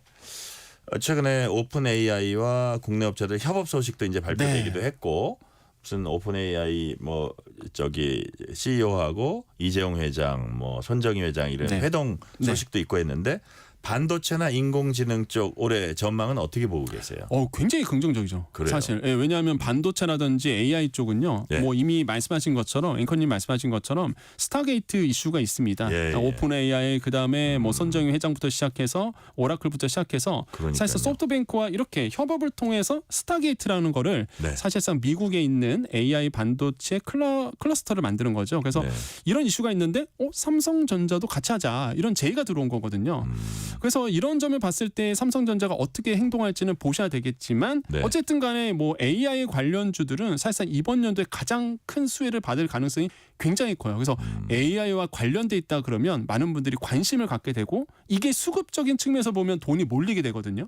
그래서 지금 AI 관련주들이 뛰고 있는 거고 특히 지금 상반기에 보셔야 되는 게 딥시크라는 게 나왔잖아요. 그 딥시크의 영향 때문에 AI 소프트 관련주들이 굉장히 뜨고 있습니다. 왜 그러냐면 과거에는 하드웨어적인 부분 그러니까 고용량의 뭐 HBM이라든지 AI 가속기라든지 칩이 있어야지만 이런 AI 개발할 수 있을 거라고 생각을 했는데 그게 아니어도 된다는 게 증명이 됐거든요. 그러다 보니 AI 소프트웨어 오히려 하드웨어적인 소프트웨어적인 어떤 그 기술력을 갖고 있는 회사들한테 관심을 갖는 거죠. 그래서 지금 네이버가 오르고 있는 이유가 바로 그 이유다라고 말씀을 드립니다. 네. 자 이제 대체 거래소 출범 한 달 앞두고 있습니다. 자, 우리 평론가님 보시기에 대체 거래소가 문을 열면은 시장이 좀 활기가 돌 수 있을까요? 저는 굉장히 긍정적이다. 그래요? 네, 외국계에서는 이미 다 대체 거래소가 있는데 우리는 이제 와서 시작하는 거거든요. 그러니까 직장 가가지고 그거 막 눈치 보면서 딱 그 시간이잖아요. 맞습니다. 그죠? 네네. 이제는 눈치 볼 필요가 없죠. 예, 왜냐하면 오전 8시부터 오후 8시까지 됩니다. 12시간 동안 열리다 보니까 내가 퇴근해서 충분히 이제 투자를 할 수 있는 여유 있게. 예, 여유 있게 할 수 있는 길도 열리게 됐고요. 무엇보다 대체 거래소잖아요. 대안이 생긴 겁니다. 그럼 네네. 수수료가 낮겠죠, 당연히. 왜냐하면 한국 거래소와 경쟁이 붙어야 되기 때문에 거래 수수료가 낮아요. 그래서 이제는 뭐 투자할 때도 단타, 뭐 단기 투자하신 분들한테도 유리할 수 있고요. 그래서 지금 일단 대체 거래소가 다음 달 4일부터 이제는 거래가 되기 시작을 할 겁니다. 그러면 이제 많은 분들이 내가 대체 거래소로 갈지 아니면 기존에 한국 거래소에서 계속 KRX에서 움직일지 이거는 이제 판단하시면 되겠고요. 일단 우선 10개 우량주가 먼저 시작합니다. 코스피 5개, 코스닥 5개 종목부터 시작하는데 점점 늘려갈 거니까 네. 아마 판단하셔갖고요. 아마 투자 거래소를 선택하시면 되겠습니다. 네. 자, 당장 호재들 챙기는 거 중요하지만 한국 증시가 이제 부진에서 벗어날 근본적 해법이 무언가 이것도 좀 생각해 봐야 될 텐데 네. 짤막하게 얘기하면 뭐가 중요할까요? 네, 세 가지로 말씀드릴게요. 첫 네. 번째로는 정치적 안정성 필요하고요. 두 번째로는 신뢰 회복입니다. 아까 네. 말씀드렸던 기업들이 주주가치 재고를 통해서 개인 투자자들의 신뢰를 좀 회복해야 되는 부분 이것도 말씀드리겠고요. 세 번째로는 기업의 거버넌스를 이제 개선해야 되는데 한마디로 아까도 말씀드린 건 비슷해요. 주주에 대해서 파트너십이라는 그 개념을 좀 알고 움직여야 된다. 그래서 단순히 돈을 내는 그런 개인 주주들이 아니라 개인 주주들도 우리의 기업의 파트너라는 인식이 사실상 이 기업 오너들한테 있어야 된다라는 거 다시 한번 좀 강조를 해드립니다. 개인 주주도 파트너다라는 인식. 마지막 시간은 거의 다 됐지만 지금 포트폴리오 정리하시는 분들한테 국내와 해외 주식 비중 이렇게 하는 게 좋겠다 말씀해 주시면 어떤 말씀하시겠습니까? 일단 이것도 세 가지로 말씀드리겠습니다. 첫 번째 해외 비중, 특히 미국 증시에 대한 관심을 올해는 좀 가지셔야 된다고 말씀드리겠고요. 예. 트럼프에 관련돼서 미국 아마 경제가 좋아질 겁니다. 그러니까 미국은 좋아지는 거죠. 미국은 그래서 제조업 네네. 중심으로 다시 한번 움직이다 보니까 그러니까 미국 해외 주식에 대해서 좀 관심을 가져보는 것도 나쁘지 않을 것 같고요. 특히 국내 주식은 이제 비중을 좀 조정하시는 필요가 있습니다. 그래서 네. 완전히 뭐 배제한다는 얘기가 아니라 그래도 이제 비중 측면에서 본다 그러면 좀 포트폴리오를 나눠서 담는 게 중요하고요. 뭐 기본적인 얘기죠. 원칙이죠. 분산 투자는 당연합니다. 여기서 말하는 분산 투자는 해외 주식이냐 국내 주식이냐가 아니라 채권이라든지 ETF 또한 때로는 이제 부동산 이렇게 해서 좀 자산을 배분해서 투자하시는 것이 굉장히 다시 한번 뭐 중요하다라고 강조를 해드립니다. 자, 자산 배분 투자까지 말씀해 주셨습니다. 지금까지 권혁중 경제평론가였습니다. 말씀 감사합니다. 네, 감사합니다. 오늘 뉴스레터 K는 여기까지입니다. 커피 쿠폰 당첨자 명단은 뉴스레터 K 홈페이지 확인해 주시고요. 끝곡으로는 브루노 마스의 Just the Way You Are 들으시겠습니다. 오늘도 함께해 주신 청취자 여러분 진심으로 감사드립니다. 지금까지 뉴스레터 K 전종철입니다.